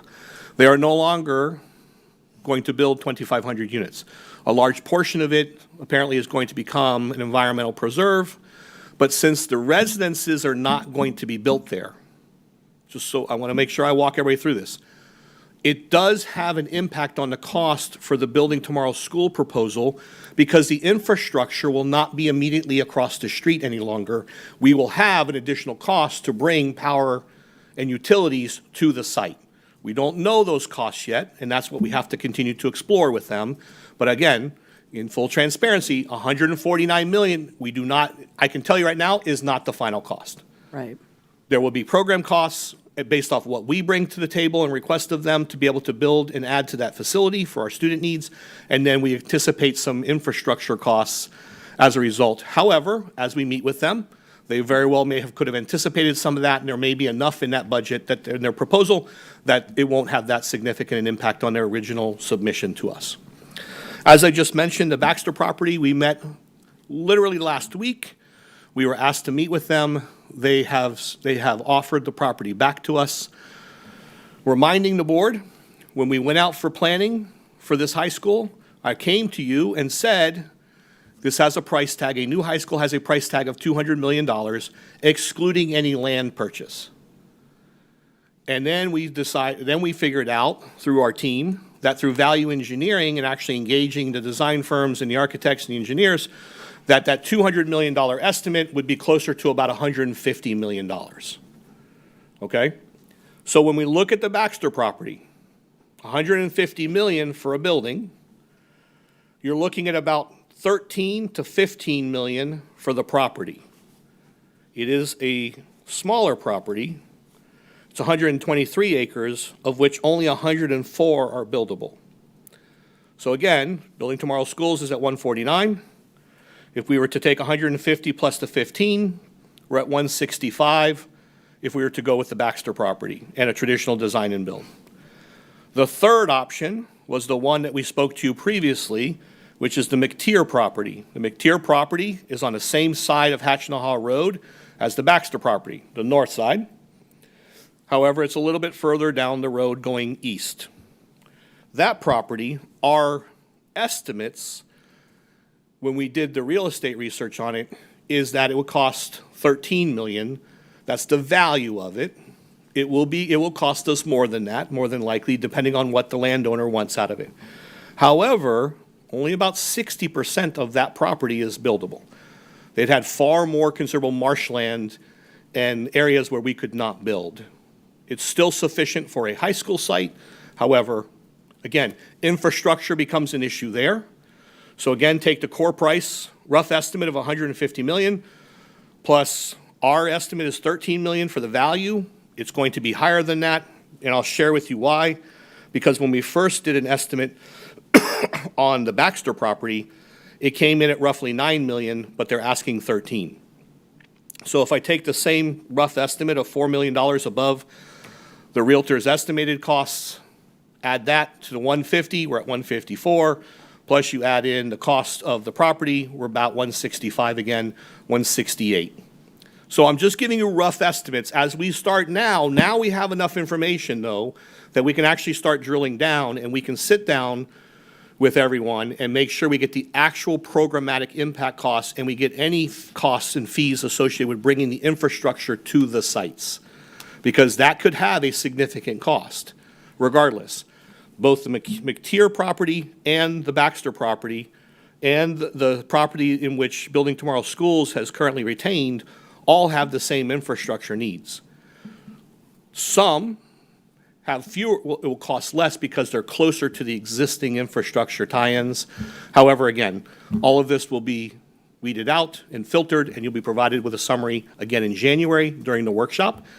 And then the hope is by the second meeting in January, I can make an official recommendation to the board. So we're trying to move this along as expeditiously as possible, but we finally have the ability to give you an apples to apples comparison. We have the approximate land values, we have the approximated cost of building, we have what Building Tomorrow Schools has submitted, we know exactly how many classrooms they're going to build for that dollar amount. What we have to finalize with them, and solely with them, is a programmatic aspect of the costs, right? What's it cost additional to the building the space to convert a classroom space or that type of space into an automotive bay, right? With the lifts, the hydraulics, and all the equipment that goes along with that. So there's some programmatic needs that have to go in there. Don't anticipate that being too much. All three properties, we have to get estimates on what it will cost us to bring infrastructure to the front door. So that's an issue for all three properties regardless. So I'm just, again, summarizing for you the status of where we are. Right now, it's very clear that one is considerably cheaper than the other, but again, we need to verify and validate that that's going to satisfactorily and sufficiently address our needs. But that's been the case all along. So any additional questions? Ms. Cunningham again, or? Yep. Okay. Okay, so now that you've reviewed all three, you brought up on the P3 school that there was no submission for any type of programs. So to be fair, the cost that you gave for Baxter and McTier, were both of those inclusive of programs? The 150 cost would be inclusive of the program. That was only McTier? Both of those, if they went to a traditional design and build process, which we currently have going on simultaneously. Yes? Yes, ma'am, that is included in that. So in the Baxter value and the McTier property value to build the school, those both included, what are we calling it? A program. Yes, ma'am, the program-specific costs. Program specific. However, have you already identified what program or programs we're going to put at Hatchinaha? Yes, ma'am, we did. Okay, is it only automotive? No, ma'am. It's Okay. agricultural, automotive, environmental, medical. I could provide the board with a full summary. I've never Yes, ma'am. seen that. So number one, I'd like to know how many programs and what they are. And then what are the costs above and beyond the traditional, because I know at Davenport, it's culinary, I forget what the others are, but that was all inclusive. If they replicated that model, like we're saying, then they would have program costs in there even though they're not specific. Am I right? They would if they included the equipment costs. And that's where we have to get down, drill down. Okay. Because really what we're talking about now, Ms. Cunningham, yes. is FF&E, furniture, fixtures, Right. and equipment. Exactly. And so while they may build that physical space for the culinary nothing in it, program to right, exist, right. but if they don't put walk-in coolers and Sure. freezers and all the kitchen and Sure. hoods, I mean, that's a multi-million-dollar cost. It is. To build that restaurant-type Sure. space out. Sure. To your point, if that was included in their $149 million bid, We're done. I would make an argument that that's going to come very close to what it's going to cost to build out the automotive space. Okay. However, the That's- team needs the time to be able to Right, review I understand that. Okay, so I'm just trying to make sure we're comparing apples to apples and oranges to oranges so that. Correct. You know, what we're saying for P3, we're also applying to Baxter and McTier because neither one of those costs for programs are included in these values which you just gave us. So. That is correct. They're all about the same for average numbers, 150 million, except the 149 already includes, right? Or Land. includes the land, whereas the other two do not. So. And turfing. I mean, I don't want to shortchange them at all. Their proposal For P3. financially is very sound. Yes, ma'am. Okay, okay, all right.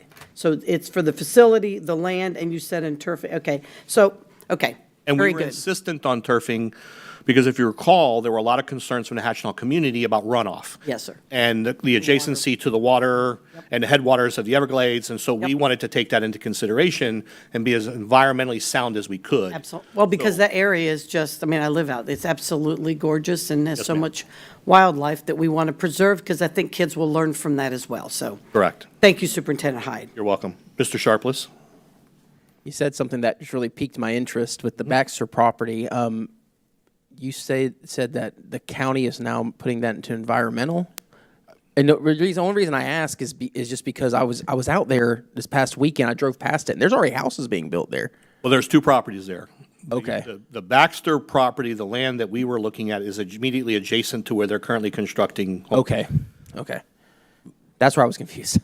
There is a current proposal for that land to become the property of the county and the state and to be reserved as an environmental site under certain federal guidelines and state guidelines. We like that idea from the standpoint of, number one, we get to maintain a larger plot of land and not have it built out, especially with zero lot line type homes. From a school district perspective, we like the concept because it creates a buffer for us.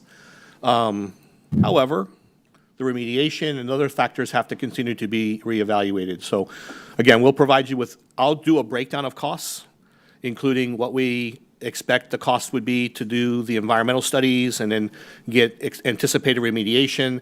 If you also recall, the Baxter property will require a lot of physical remediation because of its topography. We would have to bring fill dirt in there. And so originally, when we were first talking to Baxter, they were going to take remaining fill as they leveled out the housing areas.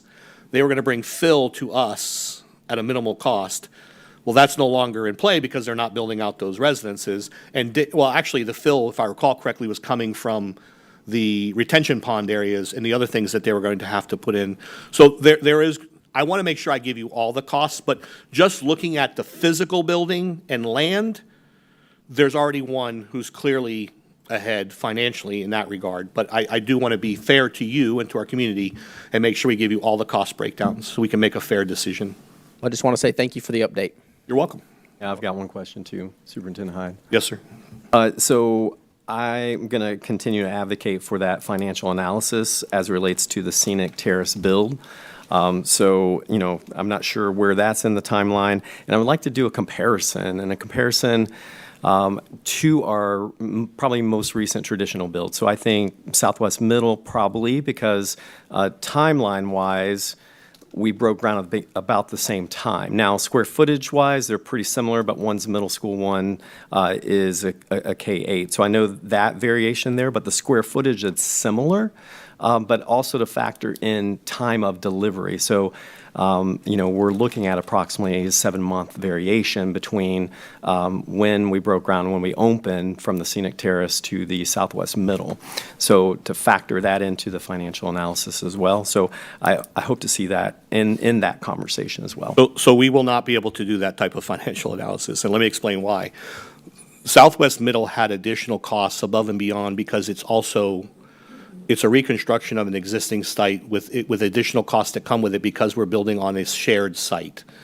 If we were to do a cost analysis, South Point would be the most appropriate, or we could look at Bellicita, because Bellicita has a middle school component being built immediately adjacent to it, and there's no interruption and no necessarily additional costs in that regard. The speed in which the building was built did not save us any dollars. There's no inherent savings there. There were, however, as I've disclosed before, $4.5 million in change orders that were never billed to us, and I have already shared that with the board.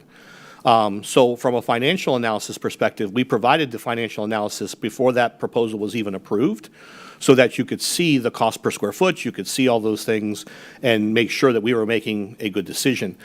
Additionally, we would have to pull the escrow dollars out of any estimate. So I want to be clear. So when we look at schools and we start to do comparisons, we chose to escrow 20 years from now the roof replacement. We've never done that in other buildings. So those dollars would come out of the estimate as well, and the cost analysis, because we don't do that anyplace else. Additionally, when we look at that, we'd have to look at some of the other space issues that we created there with middle school. So the best I could do is do a cost analysis in comparison to South Point and to Bellicita and give you that. But again, right from the top, I believe that the escrowed amount for us to do preventative maintenance or deferred maintenance that we're already paying for is a considerable savings because we're investing now for what it's going to cost us in 20 years. For all the major mechanicals, for the roof, the paint, and all of those things. So I'd like to talk with you and other members of the board a little bit more specifically about what you'd like to see, because there are some problems with trying to do I hate to keep saying this, but an apples-to-apples comparison, but it's not fair to do it with Southwest because, again, it doesn't include the elementary components. So we want to look at other K-8s that we've built, and we could look at surrounding districts who have built K-8s as well and see what they have had to pay. We also have an inherent savings at the time because of the interest rates. We did the lease to own. While we may make a selection, and I'll make a recommendation in January to the board about which proposal I believe that we should vote on to move forward with, it is unlikely that we will do a lease at this time because the interest rates for us are much better right now than what we had previously negotiated. It would be more cost beneficial to us to do a traditional borrow and build at this time. But we'll have to do that analysis, and we'll have others look at it too, because we want to make sure that we're doing the best thing to provide the best ROI for our stakeholders.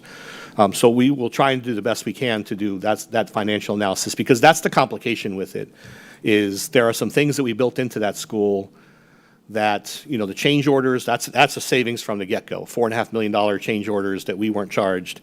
That because once they bid on that project and we accepted it, there was unless we requested changes, there was nothing billable back to us. So when they ran to be on time, I give them a lot of credit because the reality of all of our schools in opening this year, because of construction delays and materials delays, they're still impacting us. Concrete is a great example. Windows are another great example. Labor is the best example. There are some contradictions there. So I'll spend some time with you and others offline to make sure we give you what you're looking for. Yes, sir. Okay, the second item I'd like to share with the board. I sent you a draft summary last evening with the understanding that we would be reviewing it and revising it again today. We always want to make sure we have multiple people looking at something before we make it public. So while school grades were released, again, a couple reminders, this year's school grades, we can choose to accept grades. So for example, if a school improved and it would allow them to exit differentiated accountability status, we can choose to do that. You may recall during my first year here, we had that option as well.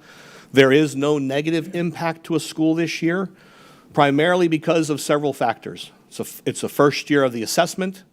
There were no learning gains components including in this because they need 2 years of comparable data in order to issue learning gains for students.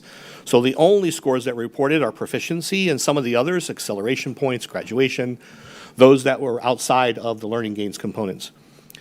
Additionally, while we expected the commissioner to adopt the recommendations of the 300 educators who served on the educator panels that reviewed cut scores and that of the reactor panel in which I served, both of those committees made a recommendation that was not accepted. And so the commissioner raised the bar even further and made it harder to earn grade level proficiency in reading and mathematics. So I say all of that to say, when you look at the performance summary that I sent you last night, and there's just a couple edits in there were no errors, it's quite impressive what our schools were able to do. And so as a school district, our overall district grade is a C, yet we're only 3 percentage points away from a B, which is an improvement from where we were previously. And so we're at 55% of points earned, 58% of eligible points is what would allow us to make that transition. Remember what I mentioned earlier.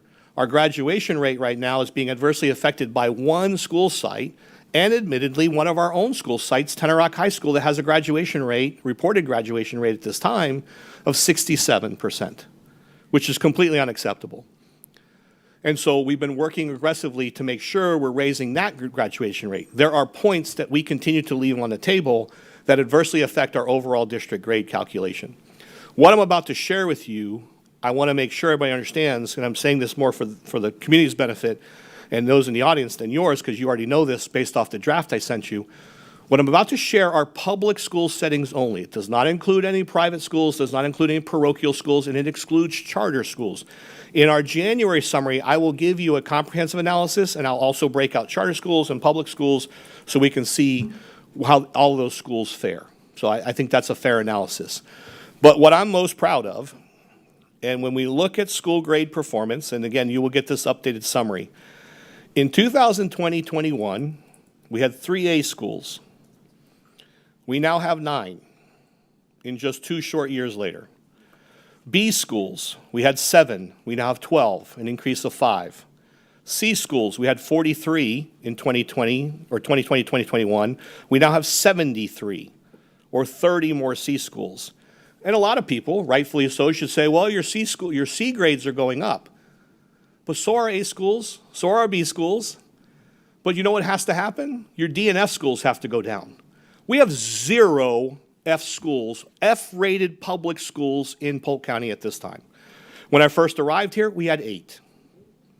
Elbert, who I am incredibly impressed of, Ms. Wise has done an absolute amazing job in just 1 year of moving that school with her staff from an F to a C. Again, in arguably one of the most difficult academic grading environments we've ever seen. I can't wait to see what happens when she gets learning gains included in her overall calculation, because I think even more schools are going to rise. So kudos to her and to others who have shown significant improvement. The number of D schools, when I first arrived here, we had 42 D-rated schools, D-graded schools. We now have 11. And some of those were schools this year that declined from last year from a C to a D. And when you look at the range, once we get learning gains back in there, now please don't misconstrue what I'm saying, because we shouldn't hang our hat on learning gains alone, because we've got to move proficiency. But right now we're seeing some improvements in our preliminary data, and we'll have Datacom mid-year, and I'll be able to provide you an analysis of all of the schools that we currently are tracking and monitoring that Mr. Green and his team are doing all the intensive work with. But clearly it's paying off to virtually eliminate, or to have eliminated, all of our F-rated schools, and to reduce by over 31 school sites the number of D-rated schools in just 2 years is significant. And I'm very proud of the work that they have done and that we continue to do each and every day. So, as I said, there are 0 F elementary schools. Elbert improved from an F to a C. 10 schools in the elementary group improved their 2021-2022 school grade from a D to a C. And I've given you a list of those schools here. They include Inwood Elementary School, Lake Ship, Auburndale, Davenport, Kathleen, Spook Hill, Eagle Lake, James E. Stevens, Socrum Elementary, Loftman Oaks, and Elbert Elementary Schools. In our C schools, for our elementary schools, 11 schools improved from a letter grade of a D or F the prior year to a grade of a C. 28 schools maintained their C grade from the prior year. We did have 3 schools decline from a B to a C in 2023. That was Bethune, Lake Alfred, and James W. Sykes. B schools, 8 elementary schools earned a B grade in 2023 as compared to just 7 schools in 2022. Those were Southwest Elementary School, Bartow Elementary, Scott Lake Elementary, Chain of Lakes Elementary, Alturas Elementary, Sleepy Hill Elementary, Dundee Elementary School, and Wendell Watson Elementary Schools. 5 schools improved their C grade to a B. That includes Chain of Lakes, Alturas, Sleepy Hill, Dundee Elementary, and Wendell Watson. A schools, 6 elementary schools earned an A grade in 2023 as compared to just 4 schools the year prior. Those include Cleveland Court, Lincoln Avenue, Highlands Grove, Valley View Elementary, Frankie Brigham Academy, and Winston Academy of Engineering. 1 elementary school improved its grade from a C to an A, and that was Winston Academy. 1 elementary school improved its B grade to an A, and that was Brigham Academy. In middle schools, we have 0 F middle schools, traditional public schools here in Polk County. D schools, 1 school earned a D grade in 2023, an improvement from 2022 when we had 3 D graded middle schools. 1 school did decline from the prior year, C grade, and that was Crystal Lake Middle School. 2 middle schools, as I shared, improved their 2022 D grade to a C. Those were Lake Gibson Middle, congratulations, and Lake Marion Creek Middle School. C schools, there were 12 middle schools that earned a C grade. Those include Southwest Middle, Shelley S. Boone, Denison Middle, Jewett Middle, Stambaugh Middle, Bartow Middle, Mulberry Middle, Kathleen Middle, Lake Alfred Polytech Academy, Lake Gibson Middle, Lake Marion Creek Middle, Sleepy Hill Middle Schools. Two of these schools improved from a D to a C, as I mentioned, Lake Gibson and Lake Marion Creek. B schools, 3 middle schools earned a B grade, Daniel Jenkins Academy of Technology, Lakeland Highlands Middle School, and Dundee Ridge Middle Academy. 1 school improved their C grade to a B, that was Daniel Jenkins Academy. And of our A schools, 2 middle schools earned an A grade. Those were Lawton Childs Middle School Academy and Union Academy. High schools, 11 high schools earned a C grade in 2023. We have 0 F-rated high schools. Lakeland Senior, Winter Haven, Auburndale, Bartow, Ridge Community High, Tenor Rock High, Mulberry Senior High, Lake Gibson Senior High, Haines City Senior High, George W. Jenkins Senior High, and Davenport High School. 2 schools declined from a B in the 2022 school year to a C. Those were Lakeland High School and George Jenkins High Schools. Combination schools, those are our K-8s or our middle highs. There was 1 A school for 2023, that was Rochelle School of the Arts. There was 1 B-rated school in 2023, that was Davenport School of the Arts. There were 8 C-graded schools in 2023. No combination schools saw a grade level decline from the prior year, and there are no D or F-rated public combination schools in Polk County. Ms. Cunningham. That's okay. I'm on there to ask questions. Oh, yes, ma'am. Middle school acceleration, there was a considerable amount of effort placed on middle school acceleration. We saw a 4 percentage point improvement across the district in our middle school acceleration, increasing to from 2022 to now be at 67%. We were at 63% previously.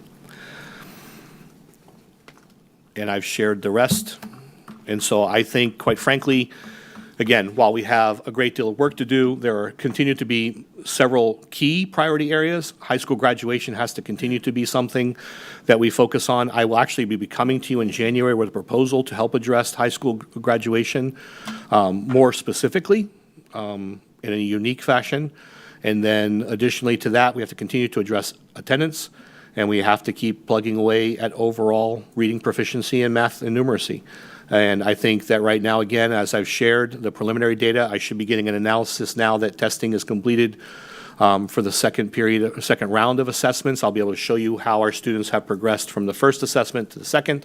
We'll be able to share with you any specific strategies that we're implementing in any schools where we're not seeing improvement. But I think, again, as you look at these grades in one of the most difficult academic environments or scoring environments that we've seen in a long time, our schools continue to rise to the level of success that we expect of them. And that is a strong testament to the people at the back of the room here, the people who work in our classrooms each and every day, and everyone else who works in support capacity, and our amazing building leaders as well, and to you as a board for continuing to support initiatives that, quite honestly, place our investment where it matters most, and that's at the classroom directly in front of students. And so thank you for the opportunity to share that summary here with you today. Ms. Cunningham. I wanted to know, thank you for providing the summary to us last evening. And I tried to go on to the site where FSBA sent us the link, and I couldn't get on. It wouldn't take my email, but whatever. So my question is, I would like a breakdown of all of our schools. Normally, we've received I know it's been one day, so okay, nothing tonight or tomorrow, just in the near future. I would like to see what we've had in the past, which is a list of all the schools from A to Z. Basically, you can find it. Doesn't have to be by any kind of level of education, whether it's, elementary or high school. And then each school's name, and what they did last year and what they did this year, and is there a change? Or if not, I can read and decipher that. That's really helpful to us as well. I know we're looking with what you sent, that's very statistical and trying to compare the overall that we're moving forward, but I would like to know individual schools because there's one that I think there might be a discrepancy on, but we'll deal with that when I see the list. So thank you. We do, I should have shared, we do have a handful of schools that currently have an I. There are multiple school districts that have an I, and those are typically due to the fact that they may not have tested 95% of their students or other factors. And so while there are those, and I saw an article that showed our ranking as far as our C grade, remember that there are 6 other districts that still haven't received a grade.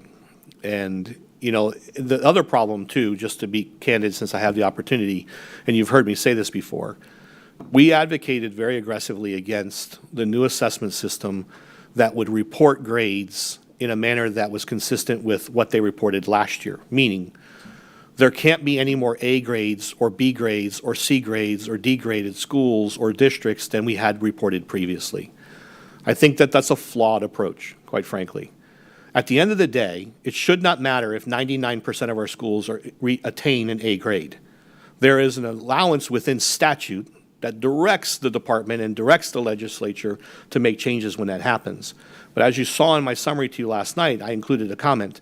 If last year an A was 90 or above, and this year it's 95 and above, is that fair? Do we maintain consistency, or are we increasing accountability for the sake of increasing accountability and not because it's what's right to capture the efforts that are happening in our classrooms every day? This is where, and my heart when it comes to, and I led school improvement, I led accountability at the state level. I believe in it. What I don't believe is creating a false narrative that automatically predisposes schools or a school district to a lower performance indicator simply because we can't let too many people rise. And that's how it comes across to me. That's a very disingenuous system. Yeah, it's not true. An A is an A. Let it be. And in a time when less than 40% of our kids across the state are reading on grade level, or approximately 40% of our kids are reading on grade level, what rationale do we have to raise the bar yet again? And you've heard me say, there's importance when you actually drill down into the data and you look at the percentage of kids who cannot meet graduation requirements because they've not passed the state English proficiency assessment, and yet they meet graduation requirements because they can pass the SAT or ACT and be a concordance score and be eligible for graduation. You really have to ask yourself a question. Is it the test or is it the kid? That's really where we are. And I don't often criticize this because I believe in accountability. I truly do. And we need to do better. Our proficiency scores are abysmally low, and we have been striving to make that improvement, and I think we're going to see some steady growth this year. However, there's a truth behind this that needs to be stated publicly, and not because it's defensive. It's a truth. We can't keep moving the target. We can't keep moving the needle. Let schools attain. Let students demonstrate what they're capable of doing before you move the bar yet again. And so there's some inherent flaws in the process, and we advocated very aggressively against this because I believe that the statute I know the statute already addresses, if the state sees that too many schools earn A's and B's, they are mandated by statute to revise the system. We are not there yet. So why continue to do this? Because it really, at this time, when we talk about teacher shortages and salary discrepancies and all the other frustrations that are going on in the world, do we really want to continue to disenfranchise the people who are leading in our classrooms? That's all this does. It's the scarlet letter. And we did well. I don't like being a C district, but we're seeing improvements. 0 F schools, 31 fewer D schools. We are moving the needle. Incrementally, but that's how it should be, because guess what? That's what's not happening. We're not seeing schools bounce back and forth between low performance and better performance. We're sustaining that. Griffin Elementary School, Laurel Oaks, all of the others. We're doing well. They're doing great. So that's my soapbox moment for the day. Merry Christmas, everyone. Had to lighten the mood a bit. So, Miss Miller. I didn't want to interrupt the preaching that was going on over here, but I do have one question, because I'm going to be asked this, and we do have a charter, and I don't know of any public, but when they're not testing, I understood that the public schools that don't get that 95% have to bring kids in until they get that 95%. What does that apply to charter? What do we do about the schools, or do we have any purview over the charter schools who aren't testing the 95%? It might be by error. I'm not sure how that happens. So they can get so they can receive a grade, or so parents can understand what's happening, because people are confused by. That make sense? Yeah, and there is a process, and Sandy's not here, but there is a process of review that takes place to make sure that the students that were reported were actually students that should have been reported, and sometimes that helps them hit that threshold and that bar. We are also incorporating other assessments that will allow us to hit the 95% in other areas, and let some of the other schools hit that and districts hit that, with the inclusion now of the CLT, and we have been piloting that. I'll provide a summary of that in January, and we've had great success with the new assessment that the state has authorized. We've been piloting that, as a matter of fact, at one of your high schools, and we're now ready to work to expand that into other schools to provide opportunities for our students, because we're finding a high success rate and passing rate with that assessment. You're welcome. I see no further questions or comments there. Mr. Pitts.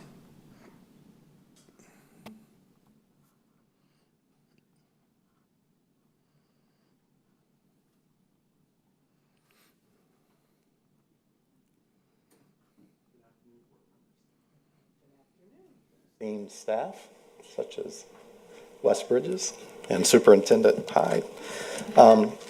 There are 3 opportunities that come before you to talk about positions. One of those is the school-based staffing model, which you see every year come before you, and we'll talk about, what that model looks like to staff our schools. The second is through grants, and that happened earlier today when Head Start came up and talked about a grant proposal and including some positions in there. If they don't fall into those 2 categories, that's when I come up and talk about a couple positions here and there that we want to add throughout the year to be responsive to our staff needs and district needs. And I provided you with some documents. And what we're looking at, we're going to talk about 2 positions today that would come back before you if there's no concerns or extra information that you're looking for. We'll come back to you to vote on at the end of January at that board meeting. So the first position that we're going to talk about today is funding an additional curriculum specialist in mathematics. This curriculum specialist position is being requested to provide much needed additional support to the mathematics intervention programs in the district that support struggling students, which will lead to improved student outcomes. This position exists to focus on student learning by providing support and assistance to teachers and school-based administration. Additionally, this position will provide extensive responsible leadership in mathematics curriculum development, the creation of mathematics assessments, and the analysis of curriculum and school performance.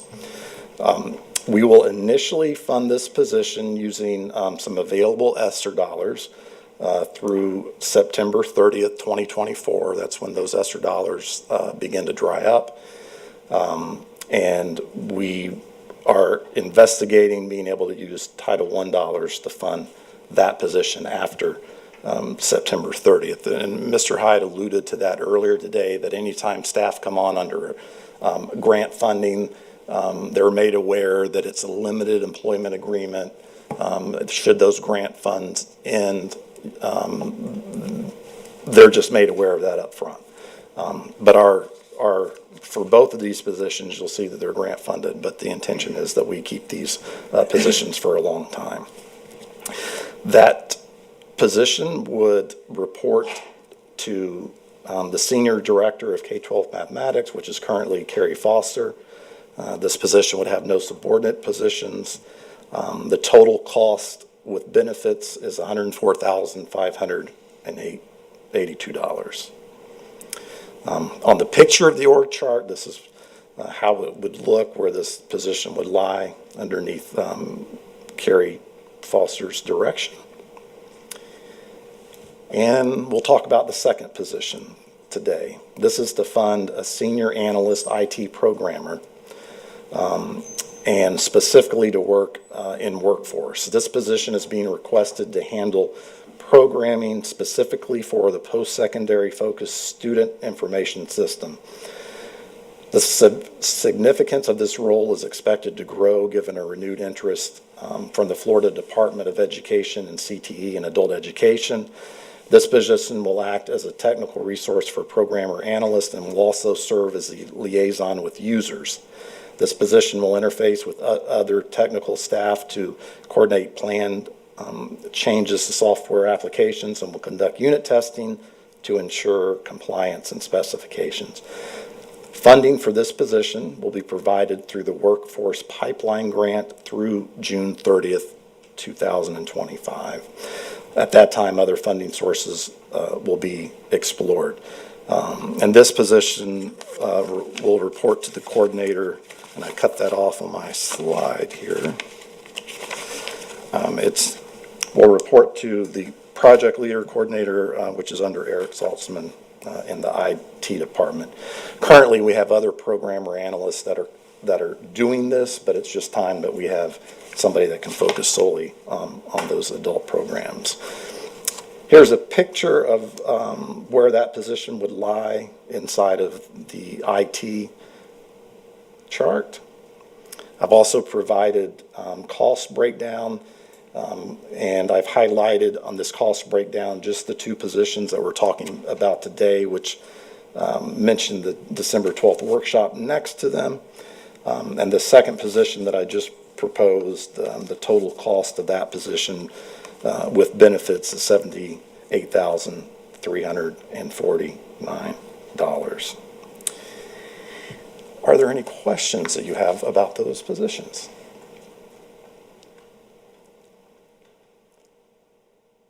Not seeing any. No, I like that. I like no questions. Thank you. Thank you, Mr. Hyde. You're very welcome. Thank you, sir. Mr. Chair, that concludes the superintendent's report and budget and staffing. There are 3 informational items there, and I will turn the rest of the meeting over to you. Very good. So if you would take a moment to open up your agenda for tonight. Thank you, Superintendent. Board members, if we could, we'll take our time here to really go over the agenda for this evening. And I'll break it down by sections so you can then offer some feedback. So basically, I'm going to start with sections A through C. If you have any questions on that, let me know. Okay. And I'm going to go down from there to section D, where it starts with our public comment, and I'm going to carry down to section F with the consent. All right, very good. And then I'm going to go for section G and through I, actually. I have something. All right, Mr. Sharpless, you are recognized. So I just have a comment. H1 varsity tutors. I just want to thank the superintendent and staff to that, the information you included on the item for the actual board agenda, I just want to make sure that the public knows that the usage of varsity tutors has increased our academic performance. And that's something that it's a significant investment, but that's something that I'm pretty proud of, as well as the usage data, so both. And so just wanted to publicly thank you for providing that data to us. Thank you. Great. Thank you, Mr. Sharpless. Anybody else on that? We're in section G through I. Very good. We're going to move down to section J through M. J through M.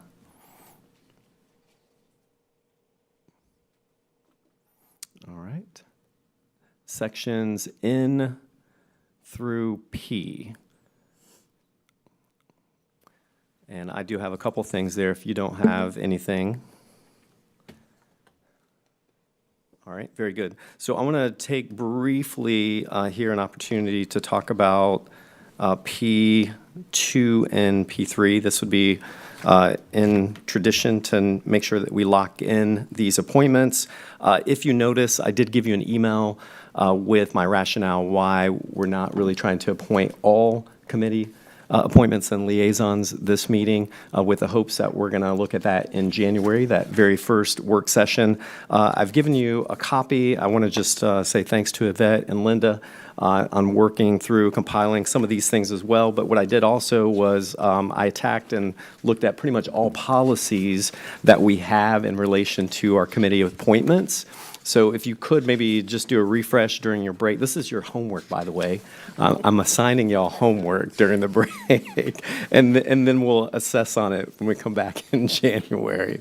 But, reflecting back, and I know that we've probably slowly been moving this direction, and going back to last year, Ms. Wyatt had noted this, and actually was going back to Superintendent Hyde's comments last December on this as well, that we need a manual. We need some descriptions on our committees specifically, and just to be, for one example, in relation to the appointees as it relates to the County Value Adjustment Board, looking at that policy, the policy actually states in addition to the one board member appointee, we're actually, as a board, it's our responsibility to appoint one citizen member who owns a business occupying commercial space located within the school district to the Value Adjustment Board. So what I'm hoping that we can do is a really nice audit, in a sense, on our committee appointments and liaisons, and then have that blossom out into a full operational manual. And I know that's been worked on. You did get several examples as well. I've reached out to FSBA. Andrea Messina had sent me some examples of operational manuals as well. And I know, Superintendent, you had one that you shared as well. So we've got a lot of things, a lot of moving parts out there. So just want to bring that to your attention. So that's what the plan is. Now, as it relates to tonight, you can see on the paper that I have before you as well, you have the Polk Vision Board of Directors. So just to go back historically, this is typically a 2-year term. So, and then going back to 2020, December of 2020 is when Ms. Sarah Beth Wyatt was initially appointed to that board, and she served a 2-year term and then continued. So she's actually right in the middle of her 2-year term. I did have a chance to speak with Polk Vision and just hear some of their vision and some of the things that they're working on. And my recommendation is that we allow Sarah Beth to finish off her second term so they can continue that vision and what they're working on collectively. So that's going to be my recommendation. Then the second one here is the Polk County Value Adjustment Board. I've been hearing, and I appreciate there was a little bit of interest that came from Ms. Miller that would be interested in serving the Polk County on the Polk County Value Adjustment Board. At that point, that's going to be my 2 recommendations. If that's Can you just remind me of when they meet? I've not served on that before, and I'd be interested in learning any new committee. I just need to verify when they meet, but it'll be fine. I just want to have it. Yeah. Yeah, so I'm going to bump this off here. Give me a second here. All right. So yes, I did hear your point. Thank you, Ms. Miller. And that's one that I don't know. And Ms. Fields, who currently serves in that role, is not here. Sarah Beth may be able to speak to that, but that would be one that we're looking for. I'd like us to clean up on all of these. For example, what we didn't have was the accurate timeline for Polk Vision and the directors, and Kim Long was able to provide that so we can update that. But I think we definitely need to make sure that we're getting all those accurate. So when we're selecting those in January, we don't run into the situation with Mr. Sharpless and that conflicting with when he was appointed to the Value Adjustment Board at that time. So I'm going to now move to Ms. Wyatt. You were recognized. I think you just turned me off. But Okay, well, there you go. awesome, thank you. I was just going to speak to, for Value Adjustment Board, that one is in the mornings. I believe it's typically either a Thursday, Friday morning at 9 a.m.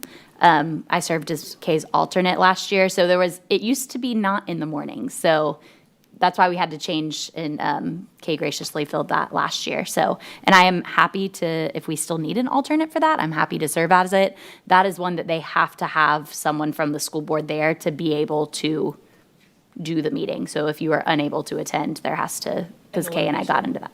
It is at the county administration building. That's fine. So, And I mean, Ms. Miller, you were recognized. and I think this is a great time to mention that I am serving on a committee that was vacant, that's with the county. And when for January, I'll send you that information. It's the Transportation Planning Organization's Disadvantaged Transportation. Rob Davis's office is the person that would fill in if I can't go. It has people from all over the county, and it discusses education falls into that because it discusses all the programs that has to do with transit of our students and grants and things, along with other programs for the disabled and for low income. But that's something that I had discovered because somebody mentioned it to me, and when I went to the county, they said it had been vacant. So I don't know if there are other committees that have sat vacant. Just maybe people had rolled off and just didn't get it filled again.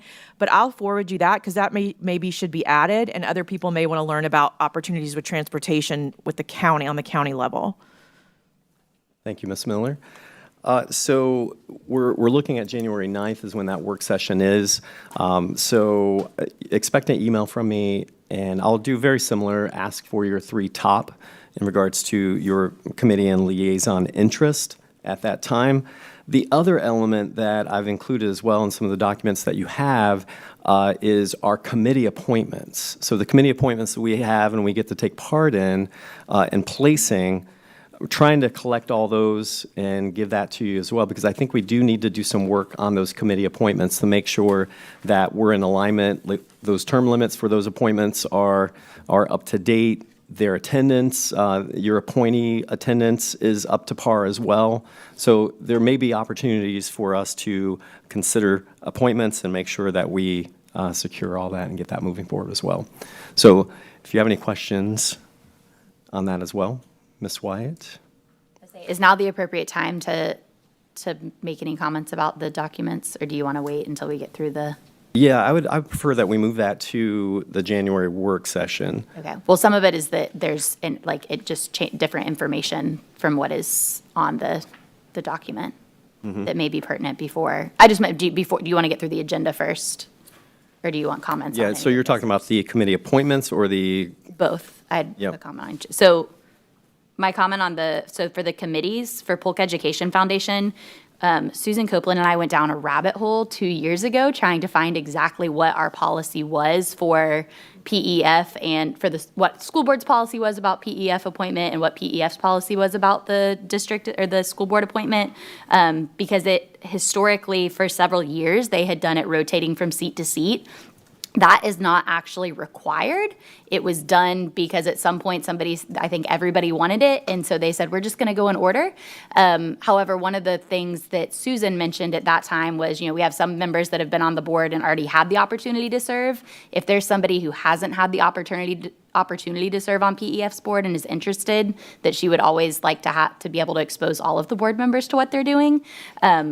So I just want to make sure that it's noted that it is nowhere in our policy or in theirs that it has to rotate, because they obviously would like for everybody to have a chance for that one, because the more that you know about the organization, the better we can all serve. So I just want to make sure that that's noted before everybody puts in their selections. Thank you, Ms. Wyatt. I actually noted that parenthetical, and I appreciate your follow-up on that. What I did is I went all the way back, probably 3 or 4 different board chair positions, and watched the committee appointments and how that transpired. So that statement in regards to rotating the next district member each year had been noted almost every time consistently. And again, you've got the copy of all the policies that we have on file in relation to the committees. And yes, there is no policy in our bylaws and so forth as it relates to Polk Education Foundation. I just went back to the historical reference. All right, so let's continue on. So that wraps that up. So thank you for your willingness to serve on those two, and that will come before you tonight. So going from there, we have our public hearing. That would be section Q. Any questions, comments on that one? All right, and then we'll have the superintendent's report. I would assume that you're going to do a report. Very good. And Mr. Bridges, looks like you have something for us as well. If I may, Mr. Chair, Ms. Fields was either listening in but texted me, the Value Adjustment Board meets at noon on Fridays, is what she shared. Oh, that's my Kiwanis. Okay. Is it every Friday?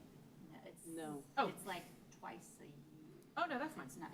That's fine. Once a quarter. Enough stuff. Okay, that's fine. Okay, good, that's fine. I couldn't do every Friday, but I could do that. Okay. They have enough. Ms. Vega, can you note that? Yep, so we can update that file. Thank you. All right. Thank you, Ms. Fields, since you're listening and out there. Okay, and then we have an attorney's report. Yes, sir. All right, very good. It's a single item to get some authority to advertise policy changes All right, in the new year. great. And Ms. Matthews, no audit report for us verbally tonight. You should have received one. The most recent one that you received would have been November 29th.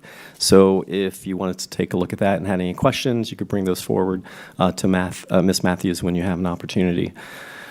And then we'll have our board members report. Just so you have a heads up, I'm going to go alphabetically by first name. So, yeah. So that means you first, Mr. Sharpless.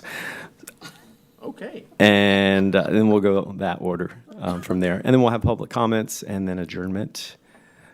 Any questions on the agenda? All right. Very good. And at this point, we will adjourn this meeting. Oh, wait. Board member comments? Oh, yeah, that's right. We've got things to say, I would assume. Okay, so let me see what y'all got here. Oh, very good. Ms. Wyatt, you're on board for this? Okay, so typically we'll stay with tradition, right? And these would be opportunities for you to report out on your committee appointments and your liaison work as well. So Ms. Wyatt, you are recognized. So mine is not on a committee appointment. It is wrapping up Okay. things from my term as chair. We officially have all of the evaluations in. So I have gotten with our team. We're looking, because it is already a few days before Christmas break. I know in talking to many of them, the first week in January is a much better time than trying to squeeze it in before Friday. So I'll be reviewing those with each of them that first week in January, and then I'll have them ready for Dr. Allen, you to hand out at the January meeting. Great. Thank you very much, Ms. Wyatt. And Mr. Sharpless, you are recognized. Yes, so I am a alternate for the FSBA Board of Directors, so I want to just briefly talk about the FSBA conference that happened at the end of November. I attended the FSBA conference with Dr. Allen as well as Mr. Nolte. And I actually, part of that, Dr. Allen and I attended the Chairmanship Academy, where we were trained on how to be chairs of the school board. And as vice chair, I felt it was important that I attended as well. I also want to congratulate Dr. Allen, our board chair, on being elected to the nominating committee for FSBA officer selection. So he's going to be part of the committee that helps set the slate for nominations for the organization as president, president-elect, secretary, president-elect, vice president, and treasurer of the organization for the following year. So I think that's pretty important that Polk County has a voice in the FSBA. And one other update, I serve on the FSBA Leadership Services Committee, and we met during the FSBA conference. And the Leadership Services Committee is the group that provides provides vision for the trainings that FSBA does, and we're looking at ways to offer more trainings virtually or in conjunction with other FSBA events, because I'm sure board members, you'll appreciate this. It helps with travel costs, hotel costs, if we can do some more of those virtually, kind of like how the ethics training's done virtually in that. So hopefully we can have more trainings that won't, cost the district as much money to send us to. And that's my full report. Awesome. Thank you, Mr. Sharpless. Next up is Ms. Miller. You are recognized. Thanks. I have two quick things. First, for a Head Start that was here earlier, I just want to make an announcement because I know a lot of staff watch these videos. Meeting with Head Start, we learned that a lot of the schools didn't realize that Hazel Health is available for the pre-K units. Or for some of the pre-K students. Most of the parents had no idea. And so I want to make sure that parents that are listening and staff that may be listening understand that those services are available for those students in that pre-K unit that may assist families. And the parents are very excited about it that were at the meeting. They were taking the information back to share. So I would like maybe if we can, in the beginning of the year, just run a report of who's using those services, Superintendent, because I think, we invested in a program to help families, and I want to make sure if we can run a report on which schools are seeing the most use of it, we might be able to target the others with some encouragement. But Head Start was super excited about it. The other thing, and I have a lot of board members who like to play pickleball. I totally made that up, but I'm just guessing you guys do. Polk Education Foundation's, the superintendent said he'll help. He'll be the first in line. The Polk Education Foundation's big fundraiser, they used to do Dancing with the Stars. Remember that for so many years. They've changed it up a little bit, and they're doing a pickleball tournament. It is in January, but they're still taking teams. If you want to contact the Polk Education Foundation, I'd love to see some of our 13,000 staff members get together with a team. Jeanette Crowley, I'm going to name her because she's an excellent pickleball player. Maybe we can get some PR people together and represent we have companies from all over the district that will be playing in that, and it's a multiple game, it's a big deal. I had no idea how this works, but the January 26th and the park here in Bartow will be the tournament. So please check that out with Polk Education Foundation. It raises awareness for the scholarships. I can tell you that our foundation is one of very few organizations where the dollars go to the students and to the scholarships. It doesn't have a big overhead. The district pays for those positions, and that's done with purpose and intent so that all dollars raised can go to kids. So I encourage you to get out your pickleball paddles. Thank you. Thank you, Ms. Miller. I would be willing to be somebody's partner in the pickleball team, just so you know. I was teaching a clinic before. What's the date of the event? January 26th. All right. Very good. I don't see any other board members on the list there. Just a brief update on the junior achievement. Things are moving along. There was some discussion on classroom programming at our last board meeting, and you've got representatives from Publix, Mosaic, and Saddle Creek, and a couple other organizations that represent their organization in connection with junior achievement, and just a resounding, we value the classroom programming and we want to continue that. So that was affirmed at the board meeting, and then there was discussion on the expansion of the 3DE initiative that we have currently at Tinnerock and the possibility of 2 other sites. And then there was, again, continued conversation on the Biztown Finance Park. And, we've narrowed that down to potential site at the Tinnerock space. So, again, we're going to go through the legislative process and would love for some appropriation and some opportunities for you as board members to lobby for that as well with our legislators. So that's my update with junior achievement. All right, so at this point, I would say that this meeting is now adjourned. There we go.